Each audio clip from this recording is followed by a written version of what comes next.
Hello and good afternoon to all participants, to all students, faculty members of Durgapur Government College, Department of Philosophy, and a hearty welcome to our speaker, sir, Professor Sandipan Basu. And there may be students joining, never mind, no issues. It is just 4:10. It is a nice, a little wintry, a little summery uh, afternoon, close to evening.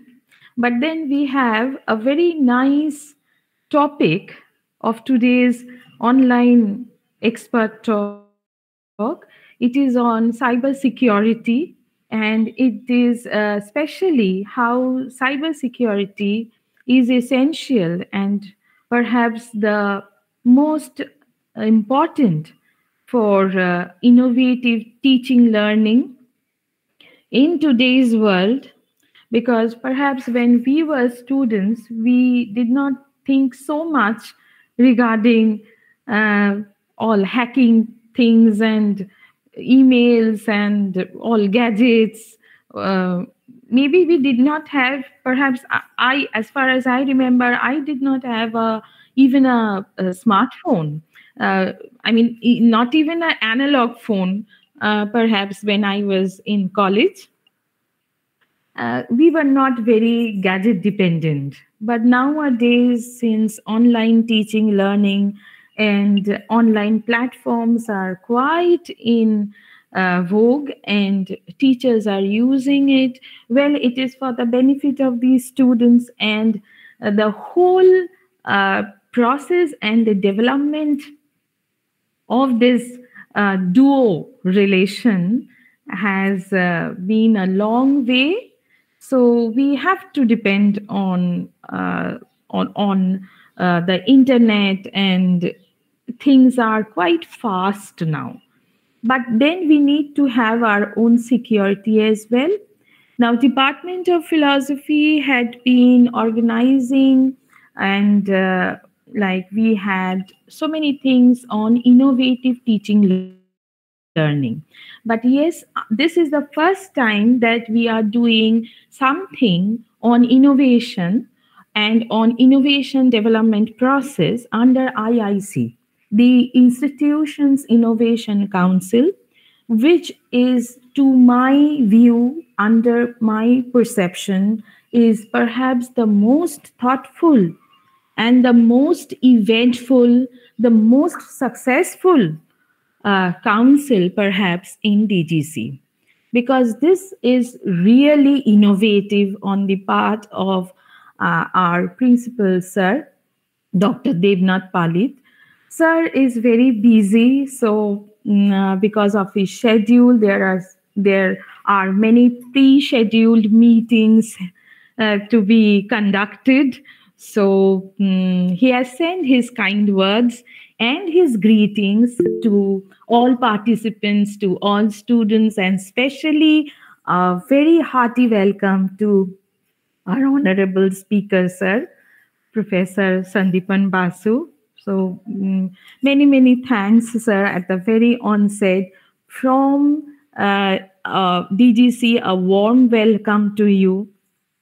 I know that this session will be a very interactive, a nice, a good exchange among students. They will be learning a lot. But yes, as I was talking, that this council, IIC, is the star council of our college, maybe something very new amongst government colleges, as I did not see any other council as such, like this, similar to this, in my earlier college that I have served, which is a government for sure. So without much ado, let the students join. But then I would like to uh, request Dr. Shoikot Bandopadhyay, our newly member of Department of Philosophy, Durgapur Government College, a new faculty member, a young, enthusiastic person, to please introduce our speaker. And then, without much ado, Professor Basu, the floor will be yours. A little kind and request from our side that, sir, since our students they have their medium in Bengali, so it will be kind of you if you please deliver your lecture in Bengali and let them interact also in Bengali. Thank you. So over to you, Dr. Shoikot Bandyopadhyay. Thank you Bhumika madam. আজকে আমরা department philosophy এবং IQAC jointly যে expert টকের আয়োজন করেছি, আমরা আজকে পেয়েছি আমাদের মধ্যে এপিসিআর গভর্নমেন্ট কলেজের অ্যাসিস্ট্যান্ট প্রফেসর কম্পিউটার সায়েন্সের প্রফেসর সন্দীপন বাসুকে। আমরা তাকে ওয়েলকাম জানাচ্ছি আমাদের এই ওয়েবিনারে। তো সন্দীপন বাসু রিসেন্টলি এই কলেজে জয়েন করেছেন, কিন্তু আমি তাকে খুব কাছ থেকে সিঙ্গুর গভর্নমেন্ট কলেজে প্রায় 9 বছরের উপর পেয়েছি। কম্পিউটার সায়েন্স এবং টেকনোলজির বিভিন্ন ব্যাপারে তার যে দক্ষতা, সেটা খুবই কাছ থেকে আমি দেখেছি।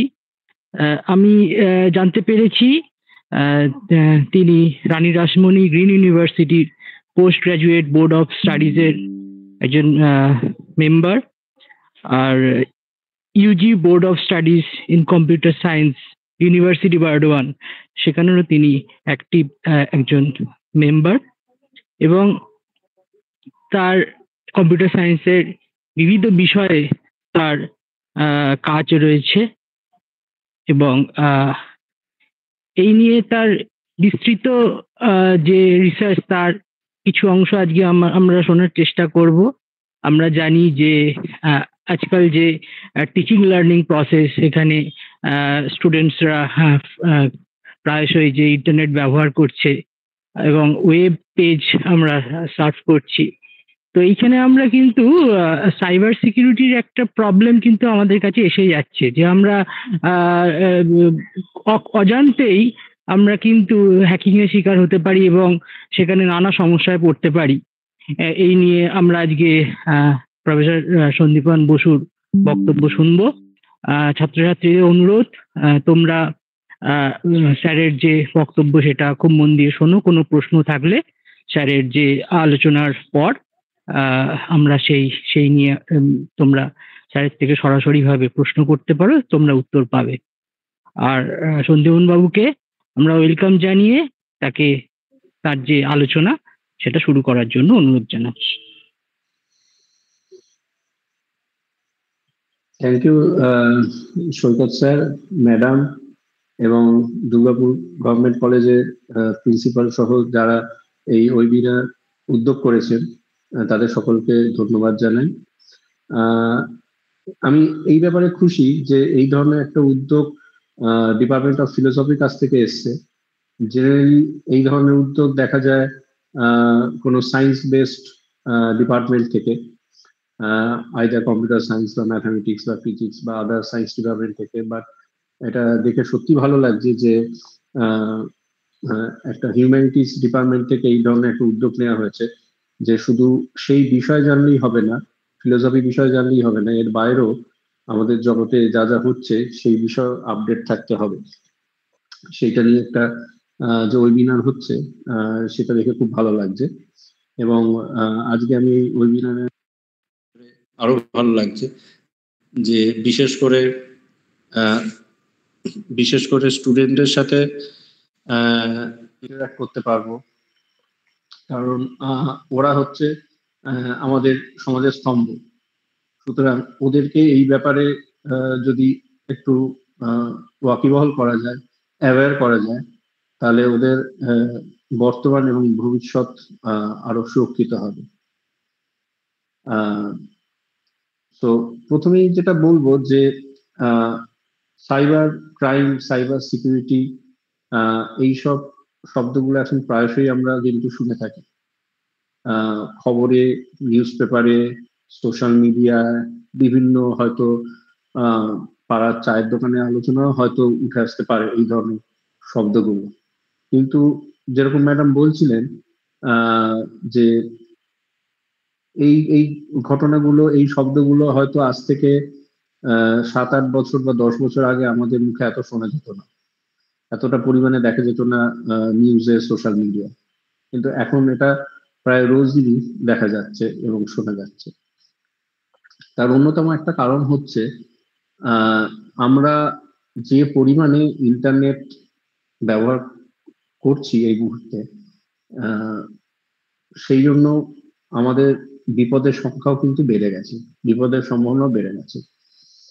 আমি একটা ছোট্ট উদাহরণ দিতে চাই যে আমরা যখন সবাই ছোট থেকে বড় হই, আমরা আমাদের বাবা মা, গুরুজনদের কাছ থেকে অনেক রকম অ্যাডভাইস পাই, এবং তার মধ্যে অন্যতম হচ্ছে কি করতে আছে এবং কি করতে নেই, কোনটা করা উচিত কোনটা করা উচিত নয়।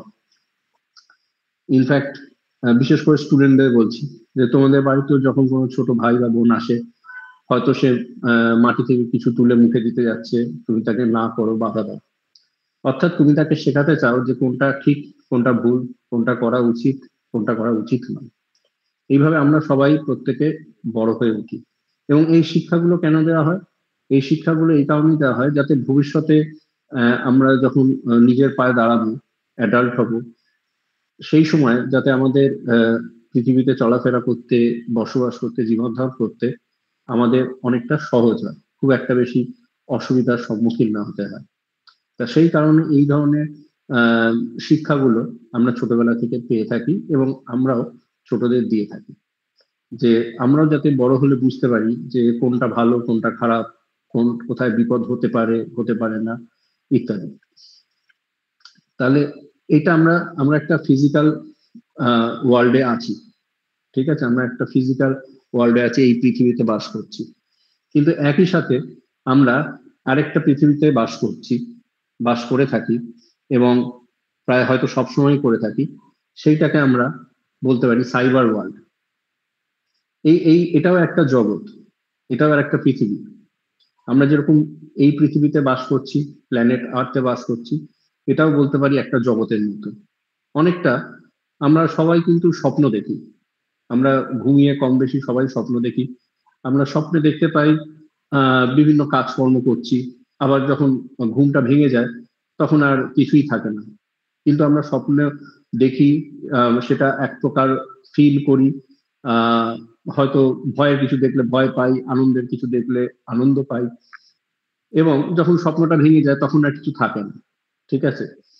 সুতরাং তাহলে স্বপ্নটা হচ্ছে এমন একটা জগৎ যেটা আছে অথচ নেই, অর্থাৎ এক প্রকার বলতে পারি অ্যাবস্ট্রাক্ট একটা ওয়ার্ল্ড, একটা ভার্চুয়াল ওয়ার্ল্ড, ঠিক আছে, আছে অথচ নেই, ঠিক আছে। তাহলে আমাদের এই যে ইন্টারনেট জগৎ, যদি সহজ কথা বলি, সহজভাবে বলতে চেষ্টা করি যাতে সবাই বুঝতে পারে, যে এই যে আমরা ইন্টারনেট করি, ইন্টারনেট জগৎ, তাহলে আমরা কি ইন্টারনেটকে দেখতে পাই, ধরতে পারি, ছুতে পারি? কিছুই করতে পারি না, অথচ সেই জগৎটা কিন্তু আছে এবং আমরা সেই জগতের সাহায্য নিয়ে আজকে কিন্তু এই ওয়েবিনারটা করছি। সুতরাং একই সাথে আমরা যেমন ফিজিক্যাল ওয়ার্ল্ডে আছি, এই যে আমি চেয়ারে বসে আছি, আমার সামনে টেবিল আছে, ল্যাপটপ খোলা আছে, তোমরাও বসে আছো, তোমরা তাহলে একটা ফিজিক্যাল জগতে আছো। তাহলে একই সাথে এই মুহূর্তে আমরা সবাই কিন্তু এই ভার্চুয়াল ওয়ার্ল্ড বা সাইবার ওয়ার্ল্ডের সাথে যুক্ত, তবেই আমরা ওয়েবিনারটা অ্যাটেন্ড করতে পারছি।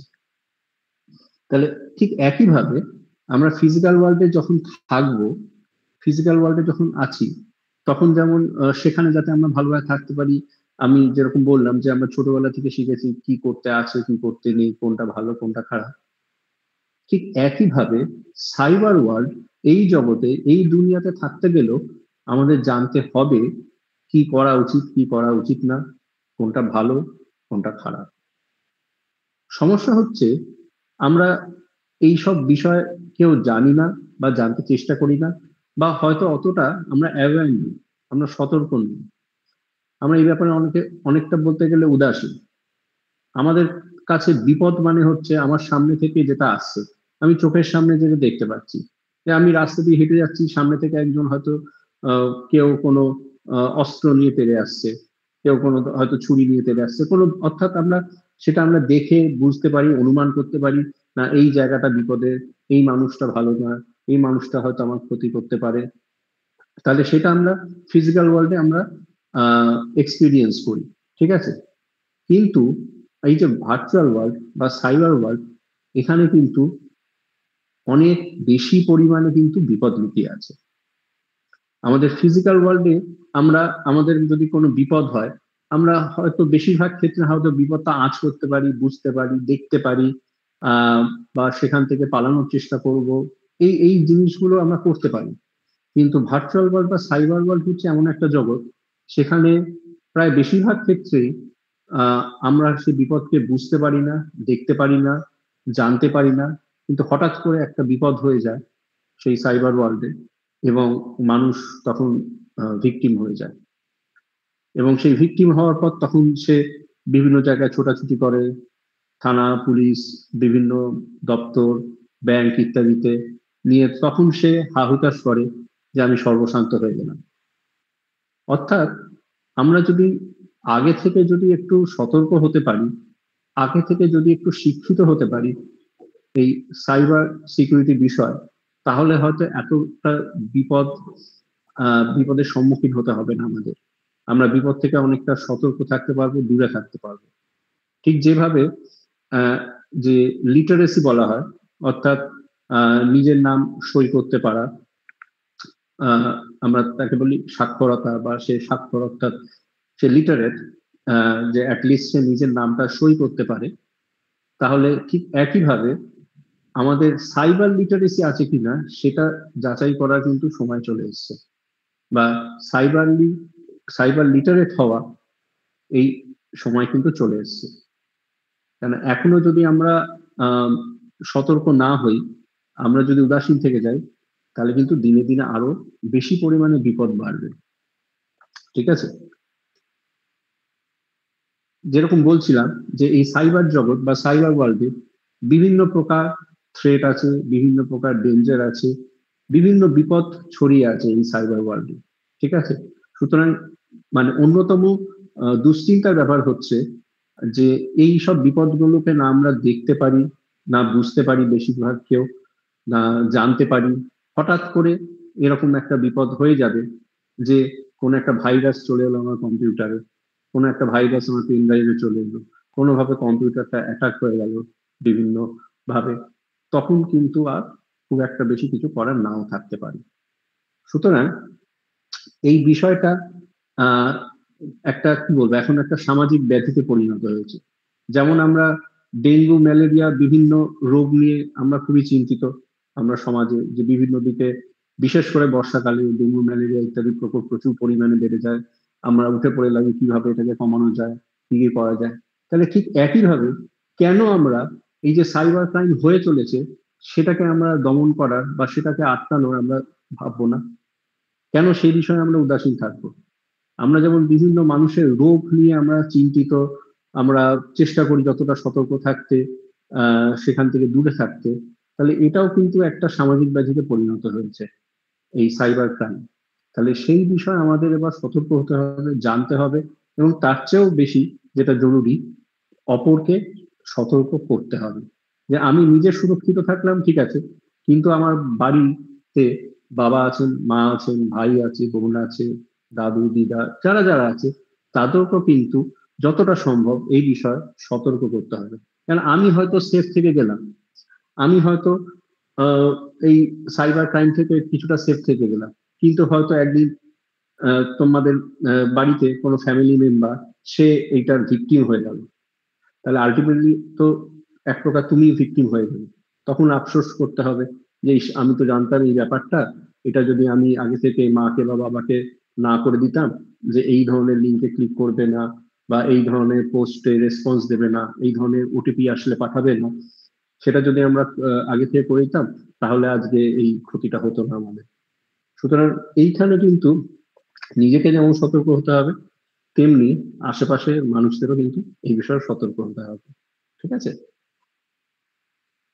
এবং এই সাইবার ক্রাইম বিষয়টা এতটাই মানে একটা ভয়াবহ জায়গায় চলে গেছে, এতটাই মানে গুরুত্ব পেয়ে গেছে সারা বিশ্ব জুড়ে, এই বিষয়ে বহু সিনেমা, হলিউড বলো, বলিউড বলো, টলিউড বলো, বিভিন্ন জায়গায় বিভিন্ন সিনেমায় এর কিন্তু আহ মানে প্রচার বলো বা এর এর থেকে যে খারাপ জিনিসগুলো হতে পারে সেইগুলো কিন্তু দেখানো হয়, যে এই জিনিসটা কতটা মারাত্মক হতে পারে সাইবার ক্রাইম, যে একটা মানুষ বলো, সমাজ বলো, তাকে কি কিভাবে ক্ষতি করতে পারে, একটা অর্গানাইজেশনকে কি কিভাবে ক্ষতি করতে পারে, সেই জিনিসটা বিভিন্ন সিনেমার মাধ্যমে তুলে ধরা হয়। যেমন কয়েকটা আমি ইনসিডেন্ট বলবো, আহ, যে মানে কতটা আহ, ভয়াবহ, কতটা মারাত্মক। যেমন আমরা সবাই কোভিড-19 বা কোভিড সিচুয়েশনের মধ্যে দিয়ে গেছি, যেতে হয়তো বাধ্য হয়েছি, এবং সেই সময় আমরা সবাই এক প্রকার ঘরবন্দি ছিলাম। এবং সেই সময় কি হয়েছিল, ঘরবন্দি থাকার সময় আমাদের বেসিক্যালি হয়তো কাজ ছিল কি, যে ঘুম থেকে উঠলাম, খাওয়া দাওয়া করলাম, আবার মোবাইল নিয়ে বসে গেলাম বা টিভি নিয়ে বসে গেলাম, laptop, Netflix, web series, YouTube ইত্যাদি নিয়ে বসে গেলাম। অর্থাৎ কোনো না কোনো ভাবে আমরা সেই ইন্টারনেট জগতে ঢুকে পড়লাম। এবং শুধু ইন্টারনেট জগতে ঢুকে পড়লাম না, আমরা হয়তো আহ দেখলে, আমরা যদি বলি ধরো অ্যাভারেজ তুমি পার ডে হয়তো 2 থেকে 3 ঘন্টা হয়তো ইন্টারনেট করো, ঠিক আছে? তাহলে সেই সময় যেহেতু আমরা কেউ ঘর থেকে বেরোতে পারছি না, প্রায় কোনো অ্যাক্টিভিটি নেই, সুতরাং আমাদের ইন্টারনেটের সাথে যুক্ত থাকার সময়টা অনেক পরিমাণে বেড়ে গেছিল। দেখা যাচ্ছে আমরা 12-14 ঘন্টা, 15 ঘন্টা, 16 ঘন্টা আমরা ইন্টারনেটের সাথে যুক্ত বিভিন্ন ভাবে, সোশ্যাল মিডিয়া বলো, ফেসবুক, ইউটিউব, ইনস্টাগ্রাম, টুইটার, বিভিন্ন ভাবে আমরা যুক্ত, কেননা সময়টা কাটছে না, তখন সময় কাটাতে হবে। ঠিক এটাকেই যারা হ্যাকার বলি আমরা, ঠিক আছে, যারা অর্থাৎ এক কথায় খারাপ লোক, যারা আমাদের ক্ষতি করতে চায় এই সাইবার দুনিয়ার সাহায্য নিয়ে, তাদের কাছে কিন্তু এটা একটা সুবর্ণ সুযোগ। যেমন বাংলা একটা কথা আছে, তোমরা শুনেছো নিশ্চয়ই, যে কারোর পৌষ মাস তো কারোর সর্বনাশ, এরকম একটা যে প্রবাদ আছে, যে অর্থাৎ আহ হয়তো মানে সবাই আমরা ঘরবন্দি করোনার সময়, এবং আমাদের কোথাও কোনো বেরোনোর নেই, আমরা ভাল লাগছে না, কিন্তু ওই সবাই আমরা ইন্টারনেট জগতের সাথে যুক্ত, সোশ্যাল মিডিয়া করছি, বিভিন্ন ওয়েব সিরিজ দেখছি ইত্যাদি ইত্যাদি। তার মানে তুমি আরো বেশিক্ষণ সময় ধরে ইন্টারনেট জগতে আছো, তার মানে কিন্তু যারা ওই হ্যাকার, যারা দুষ্টু লোক, খারাপ লোক, তাদের কাছে কিন্তু আরো বেশি সময় চলে এলো তোমাকে ভিকটিম বানানো। আজকে তুমি হয়তো অ্যাভারেজ নর্মাল ডেতে 2 থেকে 3 ঘন্টা যখন অনলাইন থাকছো, ইন্টারনেট জগতের সাথে যুক্ত থাকছো, সাইবার ওয়ার্ল্ডে যুক্ত থাকছো, যত না তোমাকে হ্যাকার পাচ্ছে তোমার ক্ষতি করতে, ওই সময়টা তুমি 12-14 ঘন্টা ইন্টারনেট জগতের সাথে যুক্ত, সাইবার ওয়ার্ল্ডের সাথে যুক্ত, তাহলে হ্যাকারদের কাছে আরো বেশি সময় চলে এলো যে তোমাকে ভিকটিম বানানো। এবং সত্যি করেই দেখা গেছে মানে ইন্ডিভিজুয়াল ব্যক্তি থেকে শুরু করে বিভিন্ন বড় বড় দেশ, তারা পর্যন্ত ওই পার্টিকুলার সময় বিভিন্নভাবে সাইবার ক্রাইম দ্বারা মানে আক্রান্ত হয়েছে আর কি, ভিকটিম হয়েছে। যেমন এখানে দেখো কয়েকটা আমি ডেটা তুলে ধরেছি, আহ, যে বলছে cyber attack shuts down top US fuel pipeline network. তার মানে ইউএসএ ইউএস এর যে ফুয়েল পাইপলাইন আছে, আমরা জানি বিভিন্ন দেশ নিজেদের মধ্যে ফুয়েল আদান প্রদান করে থ্রু পাইপলাইন। তাহলে সেই রকম একটা পাইপলাইন সিস্টেম, একটা বিরাট বড় সিস্টেম, এবং অবশ্যই সেটা একটা কম্পিউটারাইজ সিস্টেম হবে, পুরোটাই চালিত হবে কম্পিউটারাইজ দ্বারা। সেরকম একটা সিস্টেম নেটওয়ার্ককে পুরো শাটডাউন করে দিয়েছিল কয়েক ঘন্টার জন্য এই হ্যাকাররা, ঠিক আছে? যেমন দেখো, এই ওপরে একটা আমি জাস্ট কাট আউট দিয়েছি, এটা হচ্ছে ইন্টারপোলের খবর, ঠিক আছে? ইন্টারপোলের খবর কি বলছে, cyber criminals R developing and boosting the attacks at an alarming pace, exploiting the fear and uncertainty caused by the unstable social and economic situation created by COVID-19. সুতরাং কোভিড-19 এর সময় যত না মানুষ মানে শারীরিকভাবে অসুস্থ হয়েছে, বলতে পারো একইভাবে বিভিন্ন দিক দিয়ে তারা সাইবার ক্রাইম দ্বারা ভিকটিম হয়েছে, সাইবার অ্যাটাক দ্বারা তারা ভিকটিম হয়েছে। এই যে হ্যাকার শব্দটা আমরা শুনে থাকি, আমি বেশি ভেতরে যাচ্ছি না, হ্যাকার কত ধরনের হ্যাকার ইত্যাদি আছে। সো হ্যাকার বলতে বেসিক্যালি বা হ্যাকিং বলতে আমরা বুঝি যে অর্থাৎ কোনো এক ব্যক্তি বা কোনো এক গ্রুপ বা অর্গানাইজেশন সাইবার ওয়ার্ল্ডে সাহায্য নিয়ে তোমার কোনো না কোনো ভাবে ক্ষতি করবে, এবং সেই ক্ষতি করার উদ্দেশ্য বিভিন্ন হতে পারে। সেই তোমার ক্ষতির দ্বারা তাদের কোনো লাভ হবে, এটা একটা হতে পারে, অথবা হতে পারে শুধু তোমার ক্ষতি করা, তাতে সে মজা পেল, হয়তো আর্থিকভাবে কোনো লাভবান হলো না, কিন্তু সে এক প্রকার ভাবে মানে আনন্দ পেল আর কি তোমার ক্ষতি করে, ঠিক আছে। সো বেসিক্যালি সেই সব ব্যক্তি বা সেই সব মানুষকে বোঝায় যারা এই সাইবার দুনিয়াতে, সাইবার ওয়ার্ল্ডে কোনো না কোনো ভাবে অপরের ক্ষতি করছে, ঠিক আছে, ক্ষতি করতে চেষ্টা করছে, সাকসেসফুল হচ্ছে অবশ্যই বিভিন্ন ভাবে। সেই সেই তাদেরকে আমরা হ্যাকার বলে থাকি, এবং এই কাজটাকে আমরা হ্যাকিং বলে থাকি। দেখবে হ্যাকিং নিয়ে প্রচুর সিনেমা টিনেমা হয়, সিনেমায় দেখায় যে কিভাবে হ্যাকিং এর মাধ্যমে, একটু আগে যেরকম বলছিলাম যে কিভাবে হ্যাকিং এর মাধ্যমে বিভিন্ন সিস্টেম একদম শাটডাউন করে দিচ্ছে, একদম সবকিছু স্তব্ধ করে দিচ্ছে, জনজীবন ইত্যাদি। এবং সত্যি করে কিন্তু সেটা হয়, যে সবসময় যে এরকম না যে সিনেমায় দেখাচ্ছে মানে হয় না, কিন্তু এটাও আমরা জানি যে সিনেমায় যেগুলো দেখায় তার অনেক কিছুই কিন্তু বাস্তব জীবনের সাথে মিল আছে, তবেই তারা সেটা সিনেমায় দেখায় আর কি। অনেক কিছু অস্বাভাবিক দেখায় সেটা আলাদা, কিন্তু এরকম অনেক ঘটনা ঘটেছে আজ পর্যন্ত cyber world, cyber crime, cyber attack ইতিহাসে, যে মানে খুব বড় বড় অ্যাটাক হয়েছে, এবং মানে বিভিন্ন ভাবে ইন্টারনেট পরিষেবা বলো বা আমরা মানুষ বলো, সাধারণ ইউজার তারা অ্যাফেক্টেড হয়েছে। যেমন এখানটা আমি অনেক ধরনের অ্যাকচুয়ালি সাইবার অ্যাটাক হয়, সব ধরনের বলা সম্ভব না, আমি জাস্ট এখানটায় একটা আমি ছোট্ট করে মেনশন করছি যে ধরো এরকম হলো, একদিন তুমি ঘুম থেকে উঠলে, তুমি উঠে তোমার কম্পিউটার বা ল্যাপটপটা অন করলে, এবং সেখানে দেখলে তুমি আর কোনো ফাইল অ্যাক্সেস করতে পারছো না, তোমার কোনো ফাইল খুলছে না, ফোল্ডার খুলছে না, কিচ্ছু না। সেখানে তুমি দেখলে শুধু একটা স্ক্রিন দেখাচ্ছে, এবং সেই স্ক্রিনে লেখা আছে যে তুমি অমুক অ্যাকাউন্টে এত টাকা পাঠাও, তাহলে পর তুমি তোমার কম্পিউটারের সব ফাইল অ্যাক্সেস করতে পারবে, ঠিক আছে।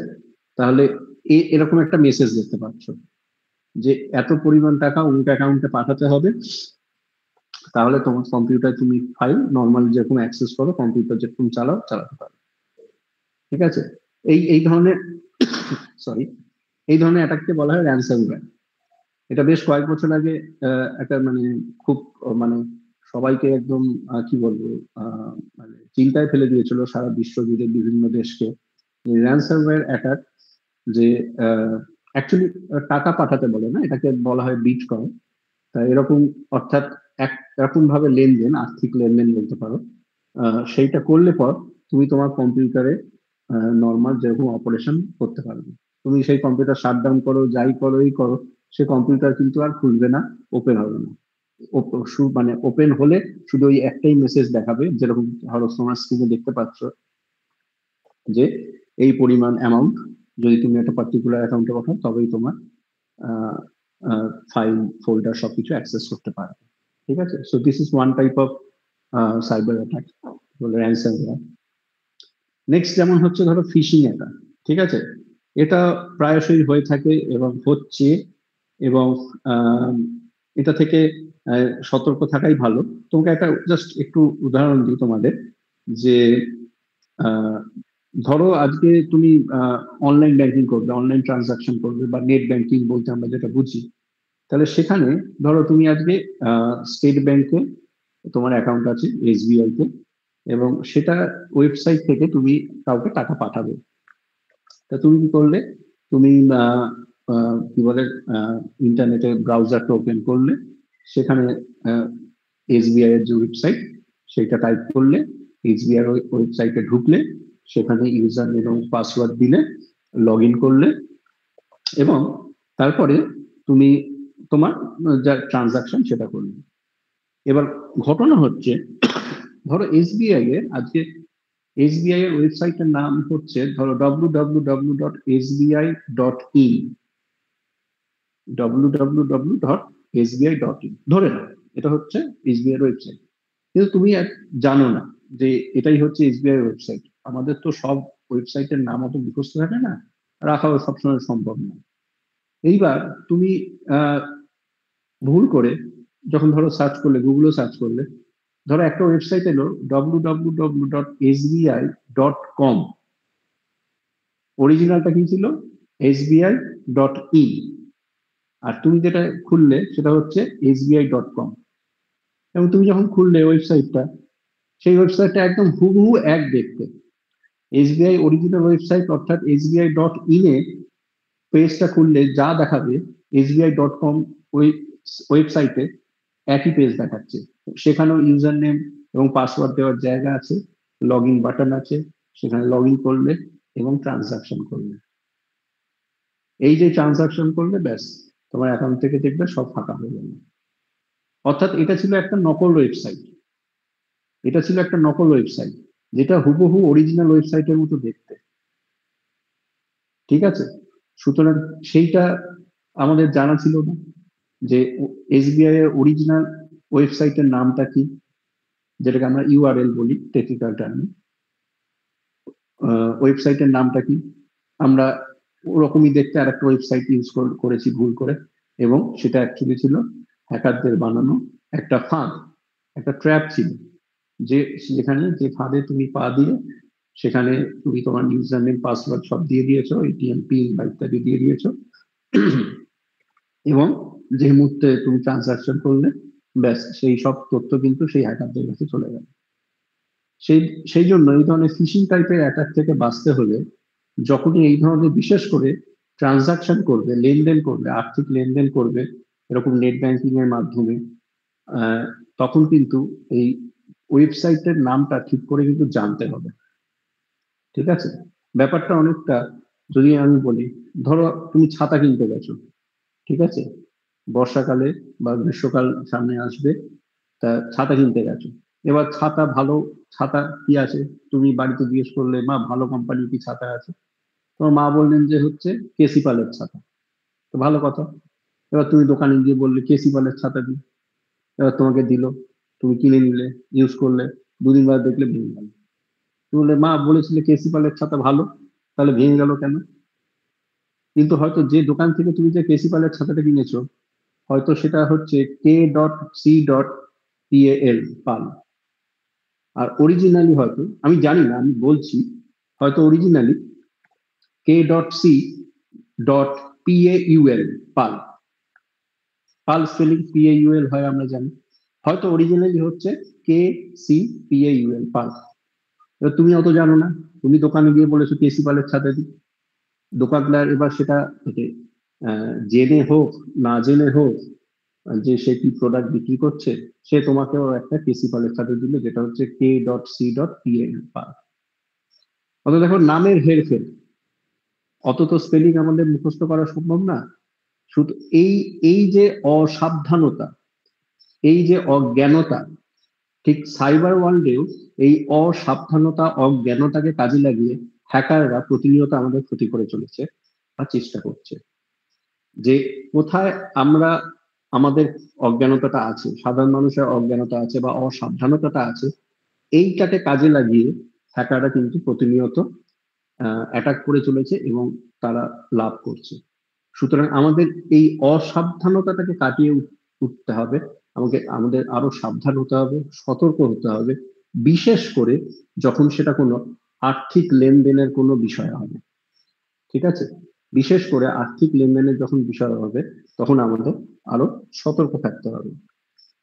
যেমন এই বিষয়ে আরেকটা বলি, যে সাইবার ক্রাইম নিয়ে বলছি, যে সাইবার বুলি, ঠিক আছে, যে বুলি করা, এই বুলি করা ব্যাপারটা হচ্ছে, তোমরা জানো নিশ্চয়ই, যে তুমি কাউকে কিছু খারাপ কথা বলছো, কাউকে অপদস্থ করছো, নিজ দেখাচ্ছ, কাউকে কিছু মানে আগলি কথা বলছো ইত্যাদি। এবার হয়তো তুমি তাকে সামনাসামনি বলার সাহস পাচ্ছ না, ঠিক আছে, সামনাসামনি বলার সেই সাহস নেই তোমার। তুমি কি করছো?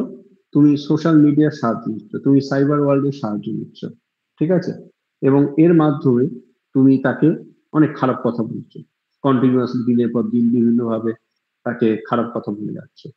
So it is actually a crime, এবং এটাকে বলছে সাইবার বুলিং।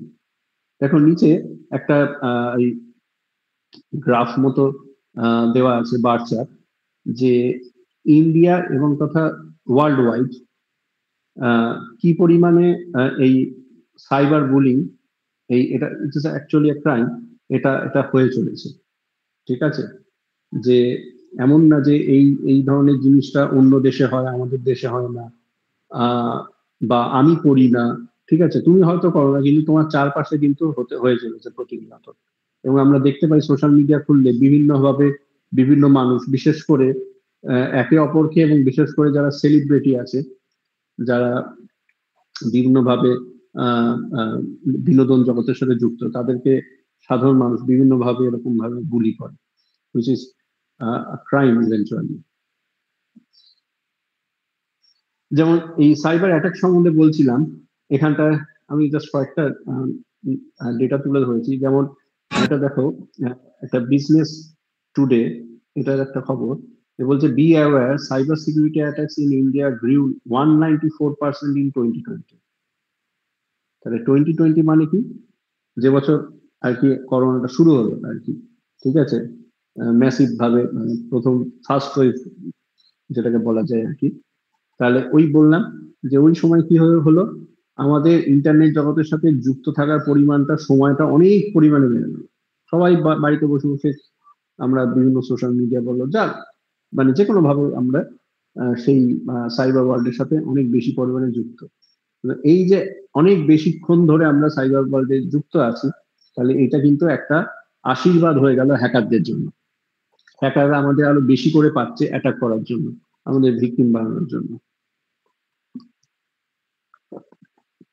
যেমন যে বললাম যে এটা আমরা যদি ভাবি যে না কোথায় আমার চারপাশে কি হচ্ছে, তারই একটা ডেটা, এটা টাইমস অফ ইন্ডিয়ার একটা ডেটা, যে ডান দিকে দেখো যে মোস্ট ভালনারেবল স্টেটস, অর্থাৎ কোন কোন স্টেটে এই সাইবার অ্যাটাকটা সবচেয়ে বেশি পরিমাণে দেখা গেছে। এবং দেখো মহারাষ্ট্র, দিল্লি, 3 নম্বরই কিন্তু ওয়েস্ট বেঙ্গলের নাম। ঠিক আছে, সুতরাং মানে নিজেদের যে খুব মনে করে যে আমরা খুব নিরাপদ আছি, ঠিক আছে, আমার কেউ কিছু ক্ষতি করতে পারবে না, খারাপ করতে পারবে না, কোনো সাইবার অ্যাটাক করতে পারবে না, তাহলে সেটা কিন্তু মানে প্রকার ভুল ধারণা। ঠিক আছে, এবং এটা স্টেটের কথা বললাম। আমরা যদি শহরের কথা বলি, যে শহরে আমরা দেখতে পাচ্ছি যে তার একটা লিস্ট দেওয়া আছে, এবং সেখানেও দেখো সব মানে টপ সিটি গুলো ইন্ডিয়াতে, সেগুলো কিন্তু মুম্বাই, দিল্লি, বেঙ্গালুরু, কলকাতা, পুনে, হায়দ্রাবাদ। সুতরাং এই সব জায়গায় সবচেয়ে বেশি পরিমাণে সাইবার অ্যাটাক হয়েছে, সাইবার ক্রাইম হয়েছে আর কি। ঠিক আছে, অ্যাটাক হয়েছে। টার্গেট ওপরেই দেখো হেডিং দেওয়া আছে সাইবার ক্রাইম টার্গেট, অর্থাৎ যারা হ্যাকার, তারা তারা এই সব শহরের মানুষদের, এই সব শহরের যারা বাসিন্দা, তাদের কিন্তু বেশি করে টার্গেট করছে। আচ্ছা, এইবার আমরা অনেক সাইবার ক্রাইম অনেক কিছুই বললাম। এইবার অর্থাৎ আমরা রোগ নিয়ে পড়াশোনা করলাম বা কিছুটা জানলাম, যে কি কি ধরনের রোগ হয়, কেমন রোগ হয়, ঠিক আছে, কিভাবে হতে পারে ইত্যাদি।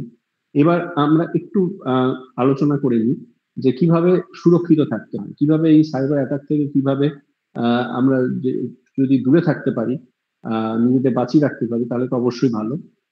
আমি জাস্ট কয়েকটা পয়েন্ট তুলে ধরেছি, হয়তো সবকটা পয়েন্ট ডিসকাসও করতে পারবো না, হয়তো অত সময় নেই। যাকে প্রথমটা যেমন বলছে, always use the latest updated web browser. অর্থাৎ আমরা ইন্টারনেট করার জন্য আমরা ক্রোম ইউজ করি, ইন্টারনেট এক্সপ্লোরার বা মাইক্রোসফট এজ, এই ধরনের বিভিন্ন ওয়েব ব্রাউজার যেগুলো ইউজ করি, ওপেরা, সেই ব্রাউজার, যে ব্রাউজারের মাধ্যমে আমরা ইন্টারনেট জগতে প্রবেশ করছি, সাইবার ওয়ার্ল্ডে প্রবেশ করছি, সেই ব্রাউজারটা যাতে আপডেটেড অবস্থায় থাকে।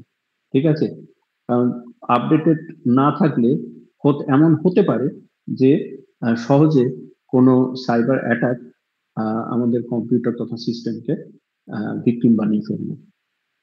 Number 2, be suspicious of any email with urgent requests for personal financial information or aid. এটা আমি মানে নিজে ভিকটিম বলবো না, মানে আমি নিজে এই ধরনের সিচুয়েশন ফেস করেছিলাম যে হঠাৎ দেখি একদিন ইমেল এসছে আমার এক স্যারের নাম করে, মানে স্যারের ইমেল আইডি থেকে, যে আমি এই মুহূর্তে কি ব্যাঙ্গালোরে কোনো হসপিটালে আছি, সেখানে অ্যাডমিট আছি, আমার সব টাকা পয়সা মানিব্যাগ হারিয়ে গেছে, কাইন্ডলি কিছু টাকা পয়সা পাঠাও, তাহলে হসপিটাল থেকে আমাকে রিলিজ করবে। ঠিক আছে, তা আমি যাকে এই বিষয়ে অ্যাওয়ার ছিলাম, আমি সেটা রেসপন্স করিনি। কিন্তু এই ধরনের প্রচুর আহ, জিনিস কিন্তু হয়ে চলেছে। ঠিক আছে, তোমার কাছে কোনো মেসেজ আসতে পারে, কোনো যেন বন্ধু সাহায্য চাইছে বা আত্মীয় সাহায্য চাইছে, এক্ষুনি কিছু টাকা পয়সা পাঠিয়ে তাকে কোনো হেল্প করতে হবে। আহ, সেটা থেকে কিন্তু অ্যাওয়্যার থাকতে হবে। জিনিসটা ভেরিফাই না করে আমরা না জেনে যদি সাহায্যের হাত বাড়িয়ে দিই, টাকা পয়সা পাঠিয়ে দিই, তাহলে কিন্তু নিজেরাই নিজেদের বিপদ ডেকে আনবো। নেক্সট আমি একটু স্কিপ করে চলে যাই 9 নম্বরে, যেটা আছে do not use remember password option in web browser. অনেক সময় কি হয়, পাসওয়ার্ড মনে রাখা আমাদের কাছে একটা সত্যি মানে বিরক্তিকর ব্যাপার। ফেসবুকের পাসওয়ার্ড, জিমেলের পাসওয়ার্ড, অমুক পাসওয়ার্ড, তমুক পাসওয়ার্ড, এতগুলো পাসওয়ার্ড মেনটেন হবে কি করে, মনে রাখবো কি করে? সেই জন্য আমরা যখন লগ ইন করছি ব্রাউজারের মাধ্যমে, তখন সেখানে একটা অপশন থাকে রিমেম্বার পাসওয়ার্ড। সুতরাং সেই অপশনটা ক্লিক করে দিলে আমাকে আর বারবার পাসওয়ার্ডটা এন্ট্রি করতে হচ্ছে না। আমি শুধু ইউজার নেম দিলে লগ ইন হয়ে যাবে, পাসওয়ার্ড তো সেভ করা আছে। সুতরাং এই ধরনের অপশনটা আমরা যতটা সম্ভব এড়িয়ে চলবো ততটাই ভালো। ঠিক আছে, কেননা পাসওয়ার্ড রিমেম্বার করা মানে পাসওয়ার্ডটা কিন্তু সেই ব্রাউজার থেকে যাচ্ছে, এবং কেউ চাইলে সে কিন্তু আহ, সেটাকে মানে উদ্ধার করতে পারে বিশেষ ক্ষমতা দ্বারা। ঠিক আছে, সুতরাং পাসওয়ার্ড রিমেম্বার পাসওয়ার্ড না করাই ভালো। নেক্সট চলে আসি 12 নম্বরে, যেমন আছে never auto connect to open wifi networks in public places. আমাদের একটা অভ্যেস থাকে যে কোথাও আমরা ধরো ক্যাফেতে গেলাম, ঠিক আছে, ক্যাফেতে লেখা আছে ফ্রি ওয়াইফাই, আমরা কোনো রেস্টুরেন্টে গেলাম লেখা আছে ফ্রি ওয়াইফাই, আমরা কোনো হোটেলে গেলাম ফ্রি ওয়াইফাই। ঠিক আছে, তো সুতরাং এই যে ফ্রি ওয়াইফাই, সঙ্গে সঙ্গে মনে হয় বা ফ্রি, তাহলে আমার এই ডাউনলোড করা আছে, এই সিনেমা ডাউনলোড করা আছে, এই ওয়েব সিরিজ ডাউনলোড করা আছে, ঝপাঝপ করি। কিন্তু এই ফ্রি ওয়াইফাই দেখলে কখনোই মানে কি বলবো, সেটাকে সঙ্গে সঙ্গে অ্যাকসেপ্ট না করাই ভালো, যদি না তুমি শিওর হও। যেমন ধরো আজকে তুমি হাওড়া স্টেশন বা শিয়ালদা স্টেশন বা বড় বড় যেসব রেল স্টেশন আছে, সেখানে তুমি যদি যাও, সেখানে ইন্ডিয়ান রেল তোমাকে ফ্রি ওয়াইফাই প্রোভাইড করে, সম্ভবত 45 মিনিট বা 1 ঘন্টা এরকম কিছু একটা সময়। সেগুলো তুমি ট্রাস্ট করতে পারবে, যেটা গভর্নমেন্ট অফ ইন্ডিয়া থেকে, মানে ইন্ডিয়ান রেলওয়ে থেকে তোমাকে একটা ওয়াইফাই অ্যাক্সেস করতে দেওয়া হচ্ছে। তুমি যদি আজ এয়ারপোর্টে যাও, সেখানেও ওয়াইফাই অ্যাক্সেস করতে দেওয়া হয়।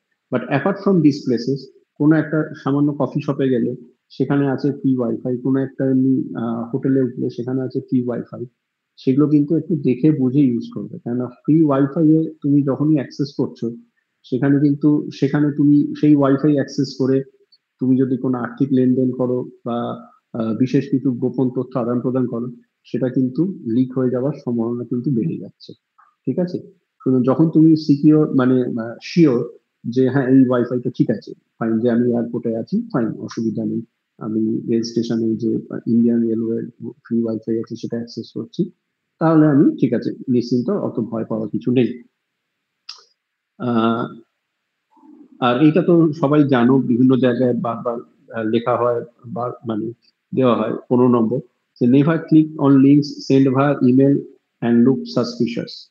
অর্থাৎ মোবাইলে যে লিঙ্ক আসে, ইমেলের লিঙ্ক আসে, হোয়াটসঅ্যাপেও আজকাল লিঙ্ক আসে যে আপনি এত টাকা জিতে গেছেন, আপনি এই প্রাইস পেয়েছেন, আপনার ইনকাম ট্যাক্স রিফান্ড হবে এত টাকা, আপনার ইলেকট্রিক লাইন কেটে দেওয়া হবে যদি আপনি এই লিঙ্কে এত টাকা না পাঠান।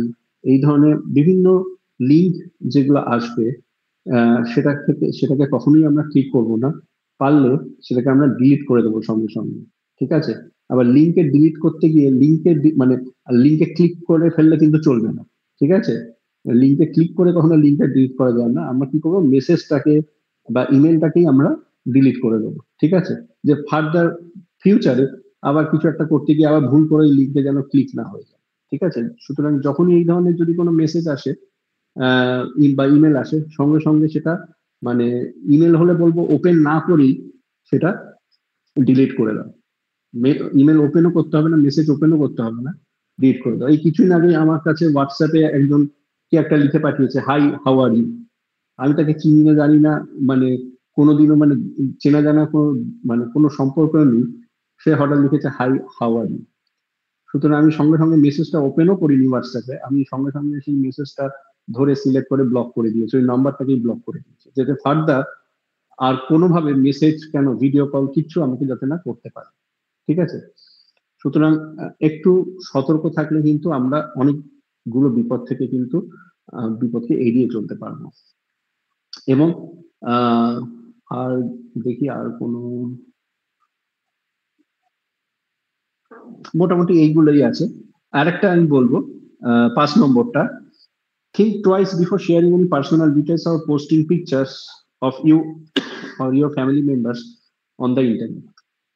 আমাদের প্রায় সকলেরই একটা হ্যাবিট আছে, বিশেষ করে যারা ফেসবুক ইনস্টাগ্রাম এগুলো আমরা করে থাকি, আমরা মানে বলতে পারো প্রায় ঘন্টায় ঘন্টায় বা ডে টু ডে কি করছি তার আপডেট কিন্তু আমরা দিতে থাকি সোশ্যাল মিডিয়ায়, ফেসবুক ইনস্টাগ্রাম ইত্যাদিতে, বিভিন্ন জায়গায় আমি এই করলাম, আমি ওই করলাম, আমি সেই করলাম।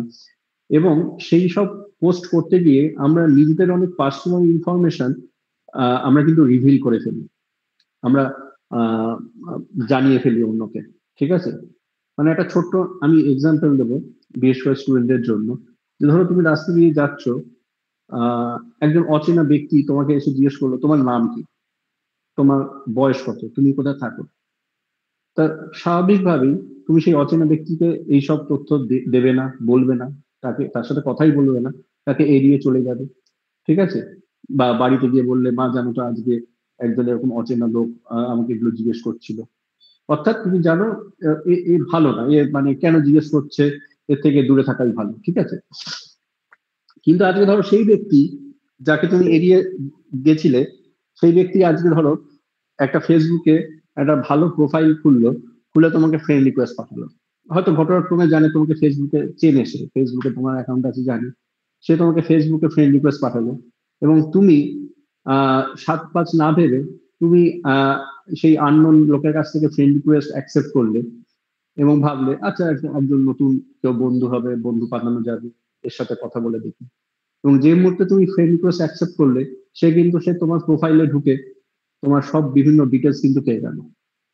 অর্থাৎ ফিজিক্যাল ওয়ার্ল্ডে যে পার্সোনাল ডিটেলস গুলো তুমি তাকে দিচ্ছিলে না, এড়িয়ে চলছিলে, দেবে না, তুমি সাইবার ওয়ার্ল্ডে, ভার্চুয়াল ওয়ার্ল্ডে, ইন্টারনেট জগতে কিন্তু তুমি সহজেই সেই ইনফরমেশন গুলো শেয়ার করে ফেলছো ওই অপরিচিত ব্যক্তির সাথে।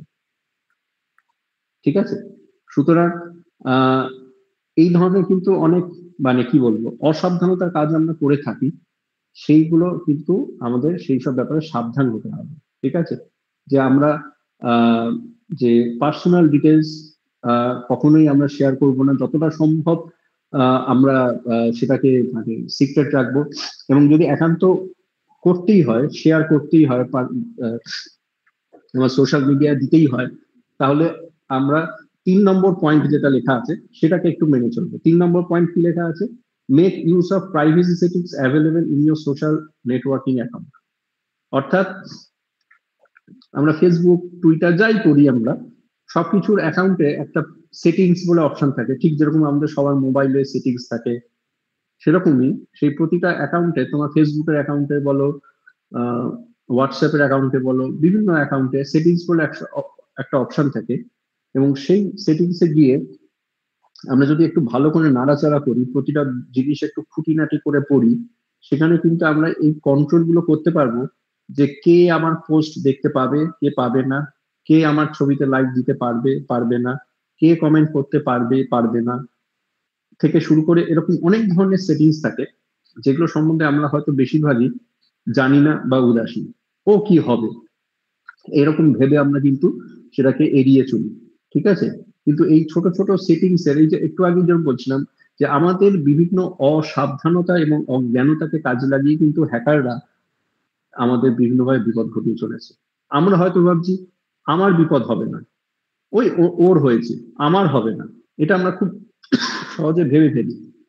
যে অমুকের হয়েছে আমার হবে না, কিন্তু কে জানে হয়তো সেই মুহূর্তে সেই হ্যাকার তোমার অ্যাকাউন্টটাকেই হয়তো টার্গেট করেছে, ভিকটিম বানানো তোমাকেই টার্গেট করেছে ভিকটিম করার জন্য।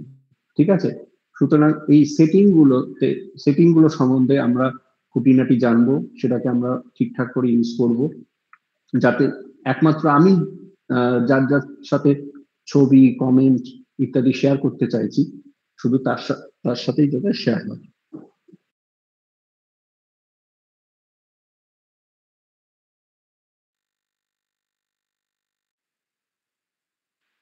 নেক্সট, আচ্ছা কটা বাজে? আচ্ছা আমার হয়ে যাবে, 10 মিনিটের মধ্যে হয়ে যাবে। হ্যাঁ, কয়েকটা বিষয় জাস্ট আমি দু একটা বিষয় বলবো। যে আমরা একটু আগে পাসওয়ার্ড নিয়ে বলছিলাম, আমরা পাসওয়ার্ড চুজ করার সময় খুব উদাসীন থাকি। ঠিক আছে, আমরা এমন দিক যেটা সহজে আমাদের মনে থাকে, যেমন আমাদের ডেট অফ বার্থ, আমাদের নাম ইত্যাদি আমরা দেওয়ার চেষ্টা করি। ঠিক আছে, ইনফ্যাক্ট সেই জন্য যে একটা সার্ভে করে দেখা যাচ্ছে, একটু পুরোনো ডেটা 2017 সালে, 10 ওয়ার্স্ট পাসওয়ার্ডস, যে আমরা পাসওয়ার্ড কিরকম সেট করে থাকি বা থাকতাম, 123456789, 123456790, বা পাসওয়ার্ড হচ্ছে পাসওয়ার্ড শব্দটা ইটসেলফ, বা রিভার্স অর্ডারে 1 থেকে 9, এরকম বিভিন্ন। অর্থাৎ মানে আমরা এইসব গুলোকে আমরা পাসওয়ার্ড হিসেবে হয়তো চুজ করে নিতাম যাতে আমাদের মনে রাখতে সুবিধা হয়। ঠিক এটাকেই কাজে লাগাতো হ্যাকাররা, যে তোমার অ্যাকাউন্টে যখন সে হ্যাক করার চেষ্টা করছে, সে এইটা গেস করে দিল 1234567, এবং সঙ্গে সঙ্গে সেই অ্যাকাউন্ট কিন্তু আনলক হয়ে গেল। সুতরাং এটাই বলার উদ্দেশ্য যে পাসওয়ার্ড এমন সেট করতে হবে। এখন অবশ্য অনেক নিয়ম চলে এসছে, তুমি চাইলেও হয়তো সেট করতে পারবে না এই ধরনের পাসওয়ার্ড, যে ক্যাপিটাল লেটার দিতে হবে, স্মল লেটার দিতে হবে, স্পেশাল ক্যারেক্টার দিতে হবে, ডিজিট দিতে হবে, পাসওয়ার্ডের লেন্থ মিনিমাম 8 ক্যারেক্টার হতে হবে, কোথাও কোথাও হয়তো ম্যাক্সিমাম 12 ক্যারেক্টার হতে হবে। এই ধরনের বিভিন্ন রুলস চলে এসছে, যার ফলে এই পাসওয়ার্ড গুলো সেট করতে পারবো না। বাট স্টিল অনেক জায়গায় হয়তো মোবাইলে তুমি পেটিএম করছো, গুগল পে করছো, এই ধরনের সেখানে পাসওয়ার্ড আমরা সেট করি, সেখানে হয়তো 6 ডিজিটের একটা পাসওয়ার্ড চায় বা 4 ডিজিটের, সেখানেও কিন্তু একটু কোনো এমন সংখ্যা দেওয়ার চেষ্টা করবে যেটা সহজে কেউ গেস করতে পারবে না, একমাত্র তুমি সেটা জানো, এরকম একটা পাসওয়ার্ড। আচ্ছা, আর একটা ছোট্ট বিষয় বলে শেষ করবো, এটাই আমার লাস্ট স্লাইড। যে পাসওয়ার্ড সম্বন্ধে যেমন বলছিলাম, যে অনেক সময় আমাদের এই যে মানে খুব ডিফিকাল্টি হয়, পাসওয়ার্ড মনে রাখতে পারি না। ঠিক আছে, অনেক সময় কি হয়, আমরা পাসওয়ার্ড সেই জন্য কোথাও লিখে রাখি, কোনো কাগজে, ডায়েরিতে, খাতায় ইত্যাদি। প্রথমত এটা হচ্ছে একটা ম্যাল প্র্যাকটিস, এটা কখনোই করা উচিত না। পাসওয়ার্ড কখনো কোথাও লিখে রাখবে না। সেটা যতই সিক্রেট হোক, যতই একমাত্র সেই ডায়েরিটা, তুমি কাগজটা একমাত্র তুমি অ্যাক্সেস করো, সবসময় চেষ্টা করো পাসওয়ার্ড মনে রাখতে। সেই জন্য পাসওয়ার্ড বলছে যে কিরকম রাখতে পারো। ধরো আমি একটা ছোট্ট এক্সাম্পল দিচ্ছি। ধরো বিশেষ করে ছাত্রীদের যারা তোমরা আছো, যেমন ধরো তোমার হয়তো একটা ফেভারিট গান আছে, ঠিক আছে, ধরো টুইঙ্কেল টুইঙ্কেল লিটল স্টার, অর্থাৎ ছোটবেলার যে রাইম পড়েছো। এইবার তুমি কি করলে, যে প্রতিটা, এই যে twinkle twinkle little star, total 4টে শব্দ, তাহলে এই 4টে শব্দ থেকে তুমি কি করলে, চুজ করলে প্রথম 2টো করে ক্যারেক্টার। ঠিক আছে, অর্থাৎ প্রতিটা শব্দের প্রথম 2টো ক্যারেক্টার নিলে, এবং সেইটা দিয়ে তুমি একটা পাসওয়ার্ড ফর্ম করলে। যেমন দেখো এখানে স্ক্রিনে দেখতে পাচ্ছ, বাঁ দিকে একটা এক্সাম্পল দিয়েছে। ধরো একটা সেন্টেন্স, ঠিক আছে, একটা সেন্টেন্স, কি sentence? To be or not to be, that is the question. ঠিক আছে, তাহলে এটা একটা English sentence, to be or not to be, that is the question. তাহলে এইটাকেই দেখো, এইটাকেই এখান থেকে পাসওয়ার্ড তৈরি হয়েছে। কিরকম? দেখো ফার্স্টে যে 2 লেখা আছে, TO2, সেখান থেকে একটা ডিজিট 2 বেরিয়েছে। দেখতে পাচ্ছ একজন মহিলার ছবি দেওয়া আছে, সে ভাবছে, যে সেখান থেকে এসছে ডিজিট 2।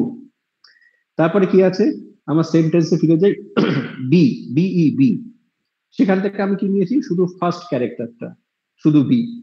আচ্ছা, তারপরে শব্দ হচ্ছে অর, সেই অর থেকে নিয়েছি ও, অর্থাৎ ফার্স্ট ক্যারেক্টার। তারপরে শব্দ কি নট, সেখান থেকে ফার্স্ট ক্যারেক্টার এন। তাহলে এইভাবে প্রতিটা ক্যারেক্টারে, প্রতিটা ওয়ার্ডের ফার্স্ট ক্যারেক্টার নিয়ে, এবং ধরো TO2 থাকলে সেটাকে ডিজিট 2 দিয়ে রিপ্লেস করব, এইভাবে আমি কিন্তু একটা পাসওয়ার্ড বানাতে পারি। এখানে দেখো আমাকে আর অত ডিফিকাল্টি থাকবে না, শুধু দেখো এই লাইনটা দিয়ে, এই সেন্টেন্সটা দিয়ে আমরা কিন্তু একাধিক পাসওয়ার্ড বানাতে পারি। ঠিক আছে, ধরো এখানে যেমন দেওয়া আছে to be or not to be, that is the question. তাহলে এখান থেকে পাসওয়ার্ড বানিয়েছে, দেখো যেটা ডান দিকে লেখা আছে টু BON টু BTITQ, আর তারপরে ধরো একটা হ্যাশ দিয়ে দিলে, অর্থাৎ স্পেশাল ক্যারেক্টার। ঠিক আছে, আর ধরো করলে কোনো একটা বি কে, ধরো ফার্স্ট বিটাকে ক্যাপিটাল করে দিল, তাহলে কিন্তু আমার ক্রাইটেরিয়া স্যাটিসফাই হবে না। কি ক্রাইটেরিয়া? যে এখন তুমি যদি আজকে তোমার জিমেলের পাসওয়ার্ড সেট করতে চাও, বা ফেসবুকের পাসওয়ার্ড সেট করতে চাও, যে কোনো জায়গায় পাসওয়ার্ড সেট করতে চাও, সেখানে কি বলে, যে যেটা বললাম একটু আগে, যে একটা ক্যাপিটাল লেটার থাকতে হবে, একটা স্মল লেটার থাকতে হবে, ডিজিট থাকতে হবে, আর স্পেশাল ক্যারেক্টার থাকতে হবে। দেখো তোমার কিন্তু এই সবকটা ক্রাইটেরিয়া ফুলফিল হয়ে যায়। এইবার কি করবে, তুমি এই লাইনটা ইউজ করে এই সেন্টেন্সটাকে মনে রাখতে হবে শুধু, আর কিছু না। এটা দিয়ে তুমি কি করলে, জিমেলে পাসওয়ার্ড করলে। এইবার তুমি ফেসবুকের পাসওয়ার্ড, তোমার ফেসবুক অ্যাকাউন্টে পাসওয়ার্ড সেট করতে চাও, তখন তুমি কি করলে, যে তুমি এখানে কি করেছো, প্রতিটা শব্দের ফার্স্ট ক্যারেক্টারটা নিয়েছো। তুমি করলে আচ্ছা ফেসবুকের পাসওয়ার্ডটা তৈরি করব, তাহলে প্রতিটা শব্দের লাস্ট ক্যারেক্টারটা নেব। ঠিক আছে, এখানে প্রতিটা শব্দের ফার্স্ট ক্যারেক্টারটা নিয়েছি। আমরা কি করব, যে আচ্ছা ফেসবুকের পাসওয়ার্ডটা যখন তৈরি করব, প্রতিটা ওয়ার্ডের লাস্ট ক্যারেক্টারটা করে নেব। তাহলে দেখো এখানে তোমাকে পাসওয়ার্ড আর মনে রাখতে হচ্ছে না, তুমি খালি কি মনে রাখছো, আচ্ছা জিমেল মানে, দেখো তোমার এই সেন্টেন্সটা মনে থাকবে। এই সেন্টেন্সটা যা খুশি হতে পারে, সেটা একটা গানও হতে পারে, সেটা তোমার কোনো ফেভারিট ট্যাগ লাইনও হতে পারে, ডায়লগও হতে পারে কোনো সিনেমা। ঠিক আছে, ফেভারিট ডায়লগ যা খুশি হতে পারে, এমন একটা লাইন যেটা মানে তুমি ভুলবেই না এমন। ঠিক আছে, তাহলে তুমি করলে আচ্ছা জিমেল মানে হচ্ছে সেই লাইনটার, সেই শব্দগুলোর প্রতি ফার্স্ট ক্যারেক্টার। আচ্ছা, শুধু এইটুকু মনে রাখতে হবে। দেখো আর তোমাকে পাসওয়ার্ড কিন্তু ধরে ধরে ধরে ধরে মনে রাখতে হবে। আচ্ছা, তারপর ফেসবুকের পাসওয়ার্ড মানে কি, ওই লাইনটারই প্রতিটা শব্দের লাস্ট ক্যারেক্টার নিয়ে হচ্ছে ফেসবুকের পাসওয়ার্ড। ঠিক আছে, তাহলে এরকম ভাবে আমরা কিন্তু ইজিলি একটা মাত্র লাইন মনে রেখে, একটা মাত্র সেটা ডায়লগ বলো, সেটা গানের লাইন বলো, একটা মাত্র লাইন মনে রেখে আমরা সেখান থেকে কিন্তু অনেক পাসওয়ার্ড ফর্ম করতে পারি এবং মেনটেন করতে পারি। আমরা সহজে ভুলবো না, আমরা সহজে ভুলিও যাই। ঠিক আছে, তাহলে থ্যাংক ইউ সবাইকে। আবার আমি চেষ্টা করলাম কিছু কিছু সমস্যা তুলে ধরার জন্য, এবং সেখান থেকে আমরা কি করে একটু সেফ থাকতে পারি সেইগুলো একটু আলোচনা করলাম। আশা করি তোমরা অ্যাটলিস্ট হয়তো নতুন কিছু জানতে পারলে বা শিখতে পারলে। থ্যাংক ইউ সবাই। Thank you, sir. And it was an immense pleasure to hear from you. সত্যি খুব সুন্দর সহজভাবে ছেলে মেয়েদেরকে আপনি বুঝিয়ে দিয়েছেন যে সাইবার সিকিউরিটি কত ইম্পর্টেন্ট, আর কি কি থ্রেট আমাদের আসতে পারে, আর সহজেই আমরা কি কি ভুল করতে পারি। শুধু ছেলে মেয়েদের নয়, আমি তো বলবো আমার বা এখানে ফ্যাকাল্টি মেম্বার্সরাও যারা আছেন, তাদেরও কিন্তু এটা প্রচন্ড রকম হেল্প করেছে। কারণ এখানে আমাদের অনেক সময় হয় সত্যি কথা, যে বুঝতে পারি না, হঠাৎ করে কোনো একটা ফোন ব্যাংক থেকে বলছি ইত্যাদি, এইভাবে অ্যাপ্রোচ, বা কোনো একটা ইমেল যেটা খুব ক্যাচি, যে একটা ভীষণ কিছু ঘটনা ঘটেছে, আপনি এক্ষুনি এখানে রেসপন্স করুন এসেট্রা, বা খুব চেনা একটা মানে ইমেলটা ইন ইটসেলফ এমন ভাবে কনস্ট্রাক্টেড যেটা খুব চেনা। যে এক সময় তো আমাদের মাঝখানে হয়েছিল যে আমাদের কলেজের কোনো একটা কারুর ইমেল এইভাবে হ্যাক হয়ে গেছিল, এবং সেই সঙ্গে সঙ্গে আমাদেরকে জানিয়েছিল যে আমারটা এরকম হ্যাক হয়েছে, আমার থেকে কোনো মানে হোয়াটসঅ্যাপে সে মেসেজ করেছিল আর কি, যে আমার মেল থেকে কোনো মেল গেলে কেউ প্লিজ সেটাকে কিন্তু ওপেন করবেন না বলে আমাদের সতর্ক করে দিয়েছিল। তো এরকম সত্যি অনেক সময় অনেকেরই অনেক সারা জীবনের হয়তো পুঁজি সে খুব কষ্ট করে জমিয়েছে, চাকুরিজীবী, তার বাড়িতে হয়তো খুবই সমস্যা, কিন্তু তার এই সমস্ত হয়তো টাকা পয়সা হ্যাকার নিয়ে চলে গেছে। এরকম অনেক ঘটনা আমরা শুনি। আহ, অনেক সময় আমাদের মানে অনলাইন প্ল্যাটফর্মেও এগুলো অনেক সময় মেসেজে আসে ইত্যাদি। কিন্তু এখানে সব থেকে দামি কথা এবং ভালো কথা যেটা আমি স্টুডেন্টসদের তরফ থেকে আপনাকে একটা বিগ থ্যাংক ইউ দিতে চাই।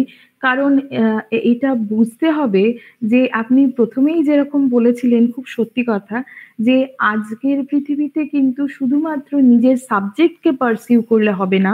বেঁচে থাকার জন্যে, সুস্থভাবে বেঁচে থাকার জন্যে, স্বাভাবিকভাবে বেঁচে থাকার জন্যে, নিরাপদভাবে বেঁচে থাকার জন্যে যে বিভিন্ন সতর্কতা বা অ্যাওয়ারনেস আমাদের মধ্যে থাকা উচিত, সেই নিয়েও কিন্তু আলোচনা যথেষ্ট রকম এবং বিশেষ করে প্রয়োজন। ফলত ফিলসফির ছেলে মেয়েরা তোমরা ইনোভেশনের উপরে ফিলসফাইজ করতে পারো। তোমরা এই রিয়েল ওয়ার্ল্ড, ভার্চুয়াল ওয়ার্ল্ড, এইগুলো নিয়েও তোমরা ফিলসফাইজ করতে পারো। দেখো ভার্চুয়াল ওয়ার্ল্ড আমাদের কোথায় নিয়ে গিয়েছে। তোমাকে ব্যবহার করতে যথেষ্ট রকম সেটা প্রলোভনও দেখাচ্ছে, আবার যখন তুমি ব্যবহার করতে যাচ্ছ, যদি তোমার সেরকম সতর্কতা না থাকে, তোমার যদি সেরকম রেস্ট্রেইনমেন্ট না থাকে, all are parts of philosophy, ways of life, living standards, living practices। দেখো এগুলো সমস্ত কিন্তু আমাদের জীবনের সাথে ভীষণভাবে জড়িত। ফলত আজকের এই expert talk under IIC, organized by Department of Philosophy in collaboration with IQAC, আমাদের সকলের জন্যে হাইলি ইনফরমেটিভ। অ্যান্ড আমি এবার এই প্ল্যাটফর্ম সবার জন্যে ওপেন করলাম। তোমাদের স্টুডেন্টসদের বলছি, টিচার্সদের বলছি, আপনাদের যাদের বা তোমাদের যাদের যা প্রশ্ন আছে, হয় মেসেজে তোমরা লিখতে পারো, যেমন অলরেডি একটা মেসেজে আমি ইনজামামের একটা কোয়েশ্চেন দেখছি, আর তোমরা বলতেও পারো। যদি সম্ভব হয় এবং ভীষণ ভালো হবে যে তোমরা ভিডিও অন করে নিজেদের পরিচয় দিয়ে নিজেদের প্রশ্ন করো। This is a really innovative form of teaching learning that we have learned so much today from Professor Sandipan Basu. Thank you, sir. Now the floor is open for the interactive session. Students একে একে করো প্রশ্ন। আচ্ছা, ইনজামাম একটা question করেছে, দেখছি, how to related AI with cyber security.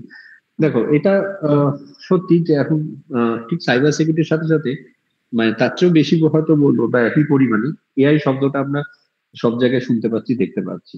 ঠিক আছে, এবার এআই দেখো একটা মানে সহজভাবে আমি যদি বোঝাই, ধরো আজকে পিস্তল বা বন্দুক বলতে আমরা যেটা বুঝি, তাহলে এটা একটা মেশিন। ঠিক আছে, তাহলে এই মেশিনটাকে আমরা কিভাবে ইউজ করব? ঠিক আছে, একজন ব্যক্তি সে কিভাবে ইউজ করবে? সে এটা দিয়ে শত্রুকে মারতে পারে, আবার সে চাইলে এটা দিয়ে বন্ধুকেও মারতে পারে, তাই তো? সুতরাং এটা শিখতে হবে, যে জানতে হবে যে হ্যাঁ পিস্তল এটা একটা মেশিন, এটা কি কাজে লাগে, কোথায় কাজে লাগাতে হয়, কখন কাজে লাগাতে হয়, কিভাবে কাজে লাগাতে হয়। ঠিক সেরকম ভাবেই অনেক টেকনোলজির মতো এআইও হচ্ছে একটা টেকনোলজি। ঠিক আছে, এআইও হচ্ছে একটা টেকনোলজি। তাহলে এআই কে কাজে লাগিয়ে যারা খারাপ ব্যক্তি, যারা হ্যাকার এই ফিল্ডে, তারা কি চেষ্টা করছে? তারা চেষ্টা করছে কিভাবে তোমার ক্ষতি করা যায় এই টেকনোলজিটাকে কাজে লাগিয়ে এই সাইবার ওয়ার্ল্ডে। ঠিক আছে, একইভাবে যারা ভালো ব্যক্তি, ঠিক আছে, অর্থাৎ যাদেরকে আমরা এথিক্যাল হ্যাকার বলি, ঠিক আছে, তারা চেষ্টা করছে কিভাবে আমাদেরকে, কিভাবে মানে মানুষদের কিভাবে বিভিন্ন সিস্টেমকে এই এআই টেকনোলজির সাহায্য নিয়ে কিভাবে আমরা সেই হ্যাকারদের থেকে দূরে থাকতে পারি, সেই বিপদ থেকে দূরে থাকতে পারি। So it is a technology that we should use, we must use for benefit of humankind, for benefit of mankind। ঠিক আছে, ঠিক একইভাবে সাইবার সিকিউরিটিতেও যে এই এআইটাকে কাজে লাগিয়ে সেই সাইবার যে কোনো একটা সিস্টেমকে কতটা আরো সিকিউর করা যায়, কতটা আরো বিপদ থেকে রক্ষা করা যায়, সেই চেষ্টাই আমাদের করতে হবে।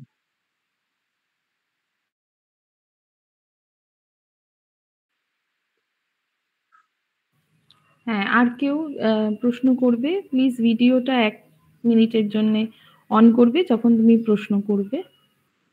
হ্যালো, কোনো স্টুডেন্ট আছো? নমস্কার স্যার, আমি দুর্গাপুর গভর্নমেন্ট কলেজের ফিলোসফি স্টুডেন্ট 6 সেমে। স্যার, আমার একটা কোয়েশ্চেন ছিল যে সাইবার জগৎকে সবসময় আমাদের নজরবন্দি করে রাখছে? আচ্ছা, হ্যালো স্যার। হ্যাঁ হ্যাঁ, আমি শুনতে পেয়েছি তোমার কোশ্চেন। হ্যাঁ, সেটা একদিক দিয়ে ঠিক বলেছো যে আমাদের এক প্রকার নজরবন্দি করে রেখেছে, ঠিক আছে। রাদার আমরাই নিজেদের উৎসর্গ করে দিয়েছি সেই জগতে, যে আমরা নজরবন্দি হতে চাই, ঠিক আছে। সুতরাং এর থেকে তুমি যদি দূরে থাকতে চাও, তাহলে ঠিক যেটুকুনি দরকার, যতটা দরকার, একদম মিনিমাম, ঠিক আছে। Yes, sir. যেমন ধরো আজকে ধরো তোমার হাতে যদি খুব কম টাকা থাকে, ঠিক আছে, এবং তোমাকে বলা হয় এই টাকা দিয়ে সারা মাস চালাতে হবে, তাহলে তখন তুমি কি করবে? ঠিক যে যে জিনিসগুলো না কিনলেই নয়, সংসারে একদম খুব প্রয়োজন, ব্যক্তিগত খুব প্রয়োজন, তুমি সেগুলোই কিনবে, অপ্রয়োজনীয় জিনিসগুলো কিনবে না। ঠিক Yes. একইভাবে ঠিক আমার যতটা দরকার, আমি ঠিক ততটাই আমি ইন্টারনেট জগতে প্রবেশ করব, তার বেশি করব না। আমার একটা ইমেল পাঠাতে হবে, আমি ইন্টারনেট জগতে ঢুকলাম, ইমেলে করলাম, বেরিয়ে এলাম। আমার একটা গান শুনবো, ঠিক গান শুনলাম, বেরিয়ে এলাম। আমি অযথা বিচরণ করে বেড়াবো না সাইবার ওয়ার্ল্ডে। যতই আমি অযথা বিচরণ করব, ততই সেটা সাইবার এই হ্যাকারদের জন্য সেটা আরো সুবিধা হয়ে যাবে, আমাকে নজরবন্দি করা, আমাকে ভিকটিম বানানো, আমার ক্ষতি করা। যেটুকুনি দরকার আমি ওই দরজা খুলে ওই ঘরে যাব, আবার কাজ হয়ে গেলে ওই ঘর থেকে বেরিয়ে আসবো, দরজাটা বন্ধ করে দেবো। ঠিক যেভাবে মোবাইল ডেটাটা অফ করে দাও, অন করে রাখো, ঠিক আছে। আশা করি বোঝাতে পারলাম। স্যার, আরেকটা কোয়েশ্চেন ছিল যে কর্পোরেট জগৎকে সাইবার জগৎকে চালাচ্ছে যাতে আমাদের অজান্তে আমাদের দ্বারা কোনো বিপদ ঘটে যায়। দাঁড়াও, একটু কেটে গেল, আরেকবার রিপিট করো কোশ্চেনটা। স্যার, কোয়েশ্চেন ছিল কর্পোরেট জগৎকে ইচ্ছে করে সাইবার জগৎকে চালাচ্ছে যাতে আমাদের অজান্তে আমাদের দ্বারা কোনো বিপদ ঘটে যায়। না না না না না, সেরকম কোনো ব্যাপার না। ব্যাপারটা হচ্ছে, দেখো তোমাকে বলি, এর আগের অ্যান্সারটা ধরি, সূত্র ধরি, যে আজকে তোমায় কেউ কি খুব বাধ্য করেছে ফেসবুক করতে? না স্যার। না। খুব কেউ বাধ্য করেছে ইনস্টাগ্রাম করতে? খুব কেউ বাধ্য করেছে টুইটার করতে? না। না। অথচ দেখবে বেশিরভাগ সাইবার অ্যাটাক কিন্তু এই সোশ্যাল মিডিয়ার দ্বারা হয়, যত না ইমেলের মাধ্যমে হয়। ইমেলের মাধ্যমে হয় কম, ঠিক আছে। আমি আমি কোনটুকুনি ইন্টারনেট জগতে থাকবো, ঠিক যেটুকুনি দরকার, ঠিক আছে। সুতরাং এটা তো আমাকে কেউ বাধ্য করছে না, ঠিক আছে। হ্যাঁ, যদি বলো প্রয়োজনের খাতিরে, হ্যাঁ অবশ্যই আমার একটা ইমেল পাঠাতে হবে, ঠিক আছে। আমার একটা কি বলে ইউটিউব থেকে একটা ভিডিও, স্টাডি ভিডিও ডাউনলোড করব, হ্যাঁ অবশ্যই, শুধু সেইটুকুনি করব। সুতরাং আমি যে বাকি অ্যাক্টিভিটি গুলো করছি, আমাকে তো কোনো কর্পোরেট জগৎ বাধ্য করছে না। দেখো, একদম সোজা সোজা দুটো দুটো শুধু ওষুধের নাম বলবো, এই দুটো ওষুধ খেলে তুমি অনেকটা পরিমাণে এই সাইবার অ্যাটাক থেকে দূরে থাকতে পারবে, যে কেউ। যে আমি ওই যে একটু আমি বারবার বলছিলাম যে আমাদের অসাবধানতা এবং অজ্ঞানতাকে কাজে লাগিয়ে হ্যাকাররা আমাদের ক্ষতি করে চলেছে, ঠিক আছে। এবার অবশ্যই তাহলে এটাকে কি করতে হবে? আমাদের সাবধান হতে হবে এবং সতর্ক হতে হবে। এবং দেখো, এটা একটা টাইম কনজিউমিং বিষয়, কারো কম সময় লাগতে পারে, বেশি সময় লাগতে পারে। সেই জন্য দুটো জিনিস, ছোট্ট করে দুটো ওষুধ মাথায় রাখতে হবে, খেয়ে ফেলতে হবে, যে লোভ আর ভয়, এই দুটোকে হাতিয়ার করে কিন্তু হ্যাকাররা আমাদের ক্ষতি করে চলেছে এই সাইবার জগতে। তোমাকে আইদার লোভ দেখাচ্ছে, তুমি সেই লোভে পা দিচ্ছ এবং তুমি ক্ষতিগ্রস্ত হচ্ছ, অথবা তোমাকে ভয় দেখাচ্ছে, তুমি ভীত হচ্ছ, তুমি ক্ষতিগ্রস্ত হচ্ছ। এই দুটো থেকে যদি নিজেকে সরিয়ে রাখতে পারো, যে আমি কোনো লোভে পা দেবো না, যে যাই বলুক আমি এই পাবো, এত টাকা পাবো, সোনা পাবো, গয়না পাবো, অ্যাওয়ার্ড পাবো, কোনো কুপন পাবো, যাই পাবো, এই লোভে আমি কোনোদিনও পা দেবো না। এটা একটা ফার্স্ট। সেকেন্ড হচ্ছে, কেউ যদি ভয় দেখায় কোনোভাবে যে তোর খারাপ হয়ে যাবে, তোমার খারাপ হতে চলেছে, এই ইত্যাদি ইত্যাদি ইত্যাদি, সেই ভয় পা দেবো না, কারণ তুমি জানো যে আমি কোনো খারাপ কাজ করিনি, তাহলে আমি কেন ভয় পাবো? ঠিক আছে।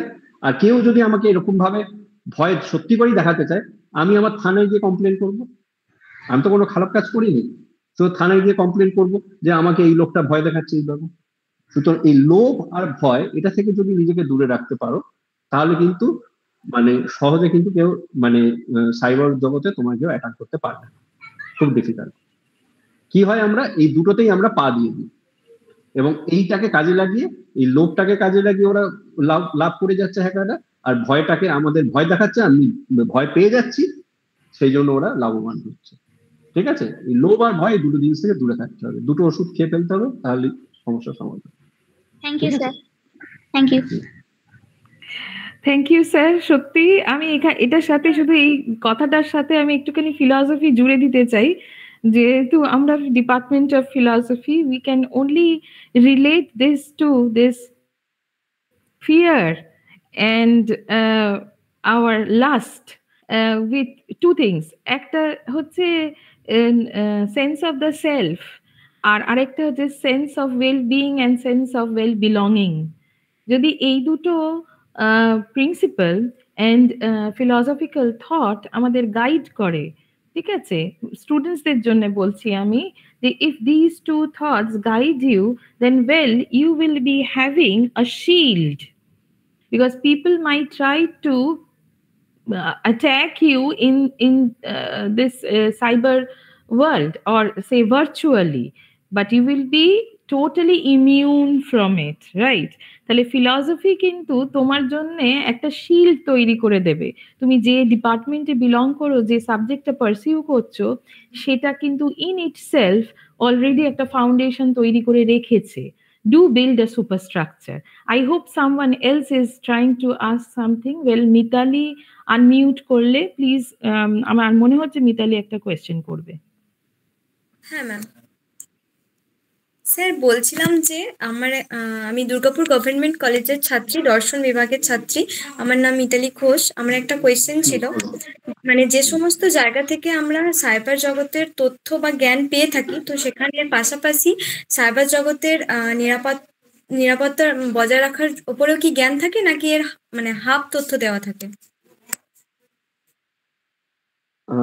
দেখো, বিভিন্ন জায়গায় বিশেষ করে বিভিন্ন কলেজ বলো, ইউনিভার্সিটি বলো, ইনফ্যাক্ট স্কুলেও বলবো, স্কুলেও বিভিন্ন প্রোগ্রাম শুরু করা হয়েছে সরকারের তরফ থেকে, পুলিশের তরফ থেকে, অ্যাডমিনিস্ট্রেটিভ লেভেলে, মানে বিভিন্ন, মানে আমি যেরকম জানি কলকাতার অনেক স্কুলে এরকম প্রচুর মানে প্রোগ্রাম করা হচ্ছে, বিভিন্ন সেমিনার করা হচ্ছে, অ্যাওয়ারনেস ক্যাম্পেইন করা হচ্ছে, যে কিভাবে তোমাকে সিকিউর থাকতে হবে সাইবার ওয়ার্ল্ডে। ঠিক আছে, সুতরাং দেখো, অ্যাকচুয়ালি কি বলতো, সত্যি কথা বলতে, কেউ যখন এই সাইবার ওয়ার্ল্ডের ভিকটিম হয়, এই যে আমার টাকা পয়সা চলে গেল, টাকা পয়সা চলে গেল, এই ধরনের, এটা কিন্তু আলটিমেটলি সত্যি কথা বলতে সরকারের মাথা ব্যথা। কারণ কি, এই যে বলছি, আমরা অসাবধানতা অবলম্বন করছি, মানে অসাবধান, আমরা অসতর্ক বা আমাদের অজ্ঞানতাকে কাজে লাগিয়ে যখন কেউ ভিকটিম হচ্ছে, সে পুলিশে যাচ্ছে, ব্যাংকে যাচ্ছে, হাউতাশ করছে, থানাতে গিয়ে কমপ্লেন করছে, বলছে আমার স্যার কি হবে, টাকা পয়সা চলে গেল, ইত্যাদি ইত্যাদি। এইবার থানায় যারা যেসব পুলিশ আছে, তাদের হয়েছে মাথা ব্যথা, যে তুমি মানে কি বলবো, আনঅ্যাওয়ার ছিলে, তুমি অসাবধান ছিলে, তুমি অসতর্ক ছিলে, এবার তার দায় নিতে হবে পুলিশদের। সেই জন্য মানে এটা একদিক দিয়ে ওদের কাছে বোঝা হয়ে গেছে। ঠিক আছে, ঠিক যেরকম ধরো দেখে রাখবে চারদিকে ওই কি বলে, সেফ ড্রাইভ সেভ লাইফ, ঠিক আছে, এই যে প্রোগ্রাম হয়, তার মানে কি, যে বিশেষ করে বাইক বা স্কুটি চালালে তোমাকে হেলমেট পরতে হবে, হেলমেট পরা উচিত। কেননা কেউ ধরো এটা পরলো না, একটা তো হচ্ছে তার ক্ষতি হলো, ঠিক আছে, কেউ বাইক বা স্কুটি চালাচ্ছে, সে হেলমেট পরলো না, তার তো ক্ষতি হলোই। শুধু না, তার এরকম কেস তো প্রচুর হয়ে চলেছে সারা দিনে, সারা মানে শহরে বলো, ভারতবর্ষ বলো, সারা পৃথিবীতে। তাহলে আলটিমেটলি কি হচ্ছে, তারা গিয়ে সেই হাসপাতালে যাচ্ছে, ঠিক আছে, নিয়ারেস্ট হাসপাতালে যাচ্ছে, এমার্জেন্সি যাচ্ছে, সেখানে তারা চিকিৎসা চাইছে। ঠিক আছে, তাহলে এমনিতেই আমাদের দেশের যে জনসংখ্যা, আমাদের হাসপাতালের যেসব চাপ, ঠিক আছে, এত এত পরিমাণে রোগী থাকে, তাহলে নর্মাল রোগীদের দেখবে আউটডোরে, না এমনি ইনডোরে দেখবে, না ইমার্জেন্সিতে সামলাবে? সুতরাং আজকে ভাবো, এবং উল্টো ভাবে ভাবো, আজকে যদি সেই ব্যক্তি সাবধান ভাবে চালাতো বা হেলমেট পরে চালাতো, অতটা সে ইনজিওর্ড হতো না, তাহলে তার হাসপাতালে যাওয়ার দরকার হতো না, হাসপাতালের লোড বাড়তো না। তাহলে ঠিক এইভাবেই, যেহেতু মানে পুলিশ তাহলে সেইভাবেই দেখছে যে মানুষ, সাধারণ মানুষ এতটাই অসাবধান, অসতর্ক, সহজেই তারা এইসব লোভ এবং ভয় পা দিয়ে ফেলছে এবং ভিকটিম হচ্ছে, এবং তারা মানে প্রায় ডেইলি প্রচুর প্রচুর কেস জমা পড়ছে। এবং এই ধরনের কেস কিন্তু সলভ করা খুব ডিফিকাল্ট। মানে রিয়েল লাইফে যেসব ধরো অপরাধ হয়, একটা পকেটমারি, চুরি, মার্ডার বা ইত্যাদি, সেই সব কেসগুলো সলভ করা যত না ইজি, তার চেয়ে অনেক অনেক বেশি ডিফিকাল্ট কিন্তু এই ধরনের সাইবার ক্রাইম সলভ করা। ঠিক আছে? কেননা এইগুলোকে সলভ করতে গেলে special technology, special knowledge, special expert, other বিভিন্ন অর্গানাইজেশনের সাপোর্ট, সাহায্য বিস্তর লাগে। সুতরাং এই ধরনের কেস অত সহজে সলভ করা যায় না, প্রচুর আনসলভ কেসেস থাকে। আমরা কিছু হয়তো সলভ কেসেস পড়ি কাগজে, নিউজে দেখি, কিন্তু প্রচুর আনসলভ কেসেস থেকে যায়। ঠিক আছে? সেই জন্য এটা চেষ্টা করা হচ্ছে বিভিন্ন জায়গা থেকে, যে যতটা পরিমাণে মানে একদম মানে তোমরা যখন ছোট থাকো, মানে অর্থাৎ স্কুল লাইফে, সেখান থেকে শুরু করে, মানে এক প্রকার বলতে পারো 8 থেকে 80 সব বয়সের মানুষদের জন্য কিন্তু এই এই সুরক্ষা বিধি জানতে হবে এবং সেটা পালন করে চলতে হবে। ঠিক আছে? আশা করি তোমার প্রশ্নের উত্তর দিতে পারবো। স্যার, আমার আর একটা প্রশ্ন ছিল, যেটা হচ্ছে যে মানে সাইবার ক্রিমিনালরা যতক্ষণে ধরা পড়বে ততক্ষণে আমার বা অন্যান্য অনেকের তো অনেক কিছু ক্ষতি হয়ে যেতে পারে। তো সরকার কি সেই বিষয়ে কোনো প্রয়োজনীয় পদক্ষেপ নেবে? সরকার, দেখো, সরকার তো চেষ্টা করে যাতে না মানে সরকার বলো, ব্যাংক বলো বা আদার অর্গানাইজেশন বলো, তারা চেষ্টা করে যাতে সাধারণ মানুষের ক্ষতি না হয়। তারা বিভিন্নভাবে চেষ্টা করে চলেছে, বিভিন্ন প্রকল্প নিচ্ছে, প্রজেক্ট নিচ্ছে, বিভিন্ন অ্যাওয়ারনেস ক্যাম্পেইন করছে, রাস্তাঘাটে, মেট্রো, ট্রেন, রেল, বাস, সব জায়গায় বিভিন্নভাবে যতটা সম্ভব তারা প্রচার করছে, মানুষকে সতর্ক থাকার কথা বলছে, সতর্ক হওয়ার কথা বলছে। কিন্তু মানে কি বলবো, সেই হ্যাকারও অ্যাকচুয়ালি কি হয়ে গেছে বলতো ব্যাপারটা, মানে চোর যদি অশিক্ষিত হয় তাহলে অসুবিধা নেই, ঠিক আছে, কিন্তু চোর যদি শিক্ষিত হয়ে যায় তখন কিন্তু তার সাথে পেরে ওঠাটা সহজ হয়ে ওঠে না। ঠিক আছে? কেন, সে শিক্ষিত চোর, সে সব প্যাঁচ ঘোচ জানে, কিভাবে তুমি ভাবছো, তুমি কি ভাবতে পারো, তুমি কেমন চিন্তা করতে পারো, তোমায় কিভাবে সাইকোলজিক্যালি দুর্বল করা যায়, এগুলো কিন্তু সেই চোর বা হ্যাকার জানে। সেই জন্য সে নিত্য নতুন বিভিন্ন টেকনিক বার করছে, কিভাবে মানুষকে আরো ওই লোভ দেখিয়ে ফাঁদে ফেলা যায় অথবা ভয় দেখিয়ে ফাঁদে ফেলা যায়। আচ্ছা স্যার।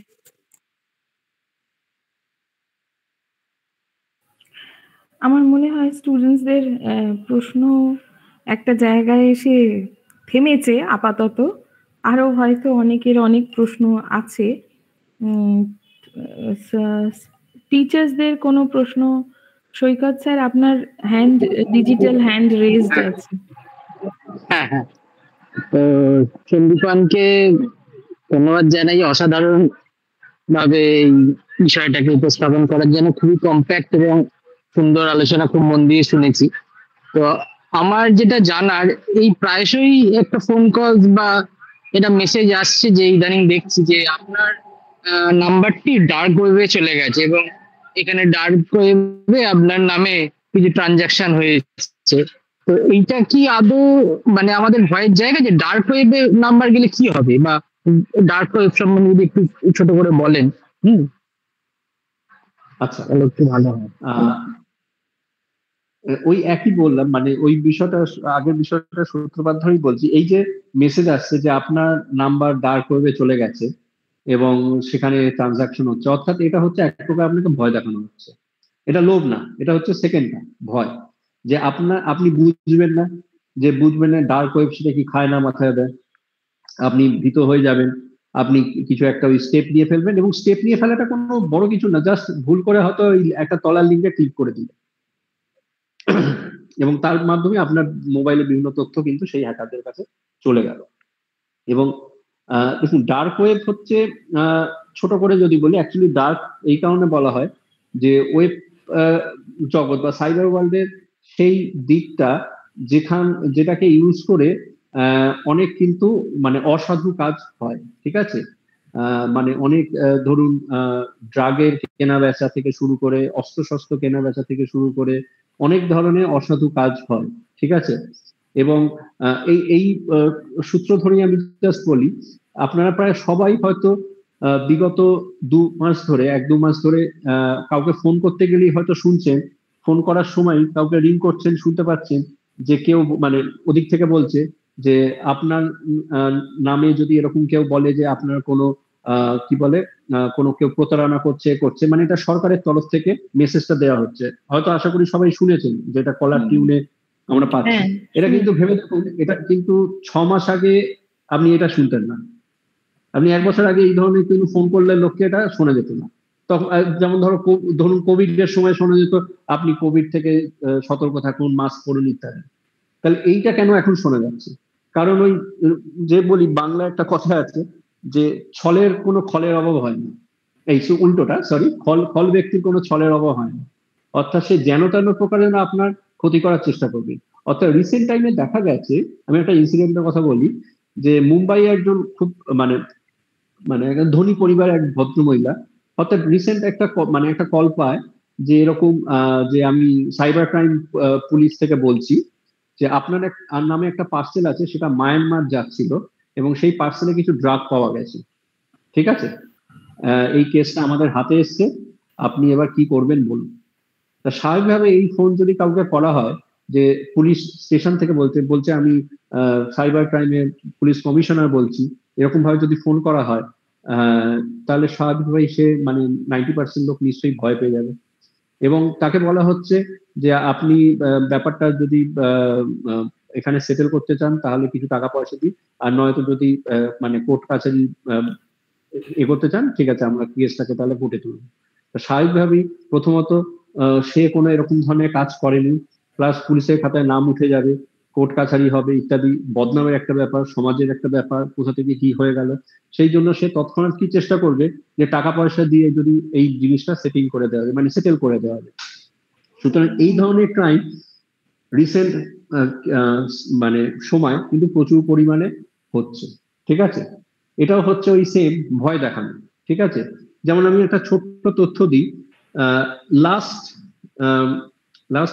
বলতে পারি 6-8 মাসে, 8 মাস যদি বলি, শুধু কলকাতা শহরের বুকে এই ধরনের কমপ্লেন প্রায় 450 খানা জমা পড়েছে কলকাতা পুলিশের সাইবার ডিপার্টমেন্টে, শুধুমাত্র এই কমপ্লেন, ঠিক আছে? যে এরকম ফোন করে বলছে যে এরকম একটা কিছু মানে বিশেষ করে এখন ধরুন কারোর ছেলে মেয়ে বাইরে পড়তে গেছে, তার বাবা মাকে ফোন করে বলা হচ্ছে যে কারোর ছেলে মেয়ে হয়তো ব্যাঙ্গালোরে পড়তে গেছে, চাকরি করতে গেছে, যে আপনার ছেলে একটা পার্টিতে ড্রাগ নিতে গিয়ে ধরা পড়েছে, সে এখন আমাদের থানায় লকআপে বসে আছে, কান্নাকাটি করছে।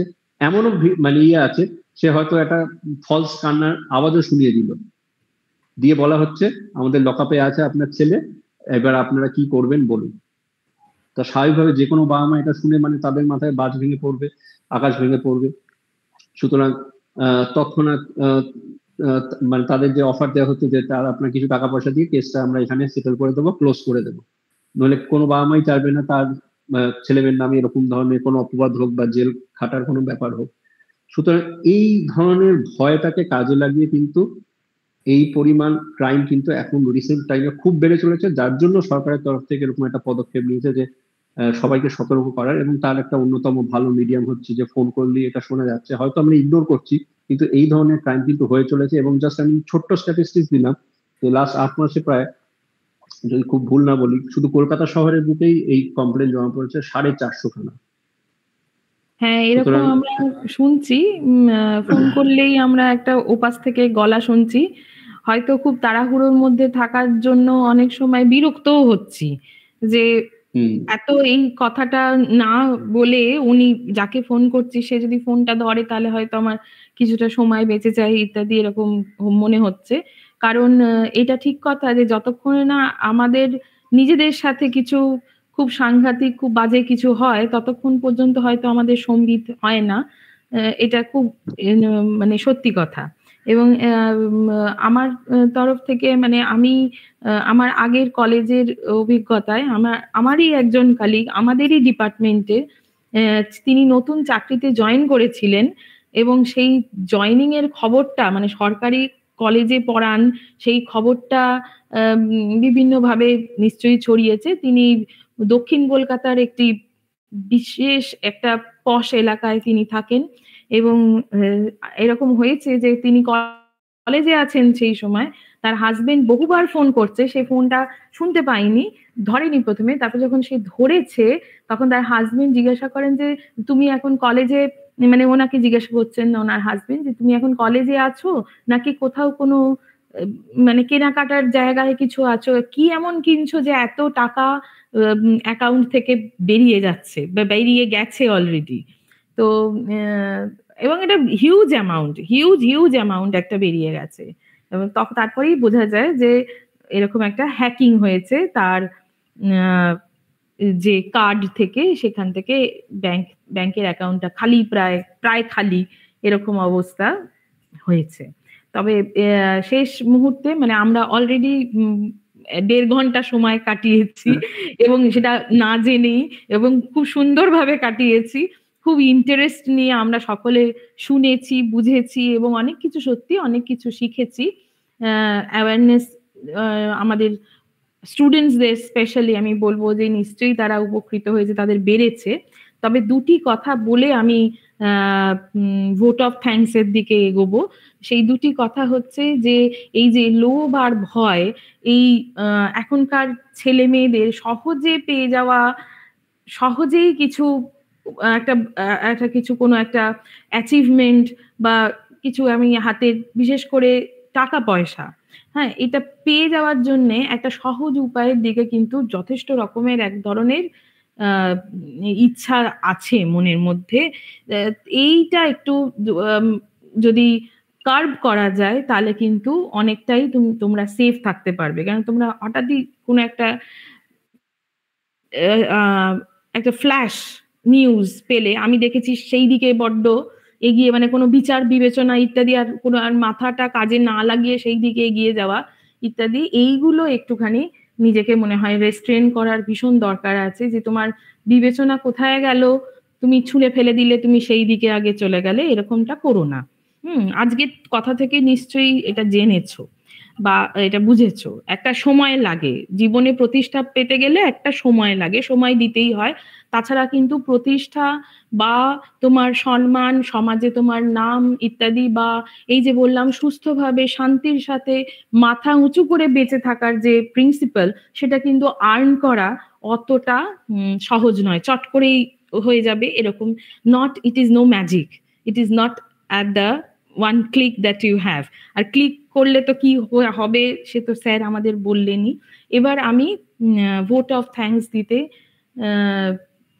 প্রফেসর অতসী রজককে রিকোয়েস্ট করব, because we are at the fag end, almost we have crossed our time. হ্যাঁ, thank you. Thank you, madam. No doubt that this is a wonderful evening we get through this program, and to one and all gathered here for an online expert talk under Institutions Innovation Council organized by the Department of Philosophy in collaboration with Internal Equality Assurances. I would like to present the vote of thanks, this golden opportunity to thank the respected chief guest of this program, Professor Sandipan Basu, Assistant Professor, Department of Computer Science, APCR Government College, Siliguri, for attending this program in his busy schedule. We will cultivate the advice which gave us in real life. Thank you, sir. I extend my gratitude to the respected principal, sir, Dr. Debnath Pali, not only for today, but also for encouraging us achieve many endeavors. And I also thanks to IQVC coordinator madam, Durgapur Government College. And it is my pleasure to thank the department of our departmental head, Dr. Bhumika Kanjil madam, Durgapur Government College, and all rest of the teachers on and off the platform, not only for the participating but also for guiding us to a beautiful program.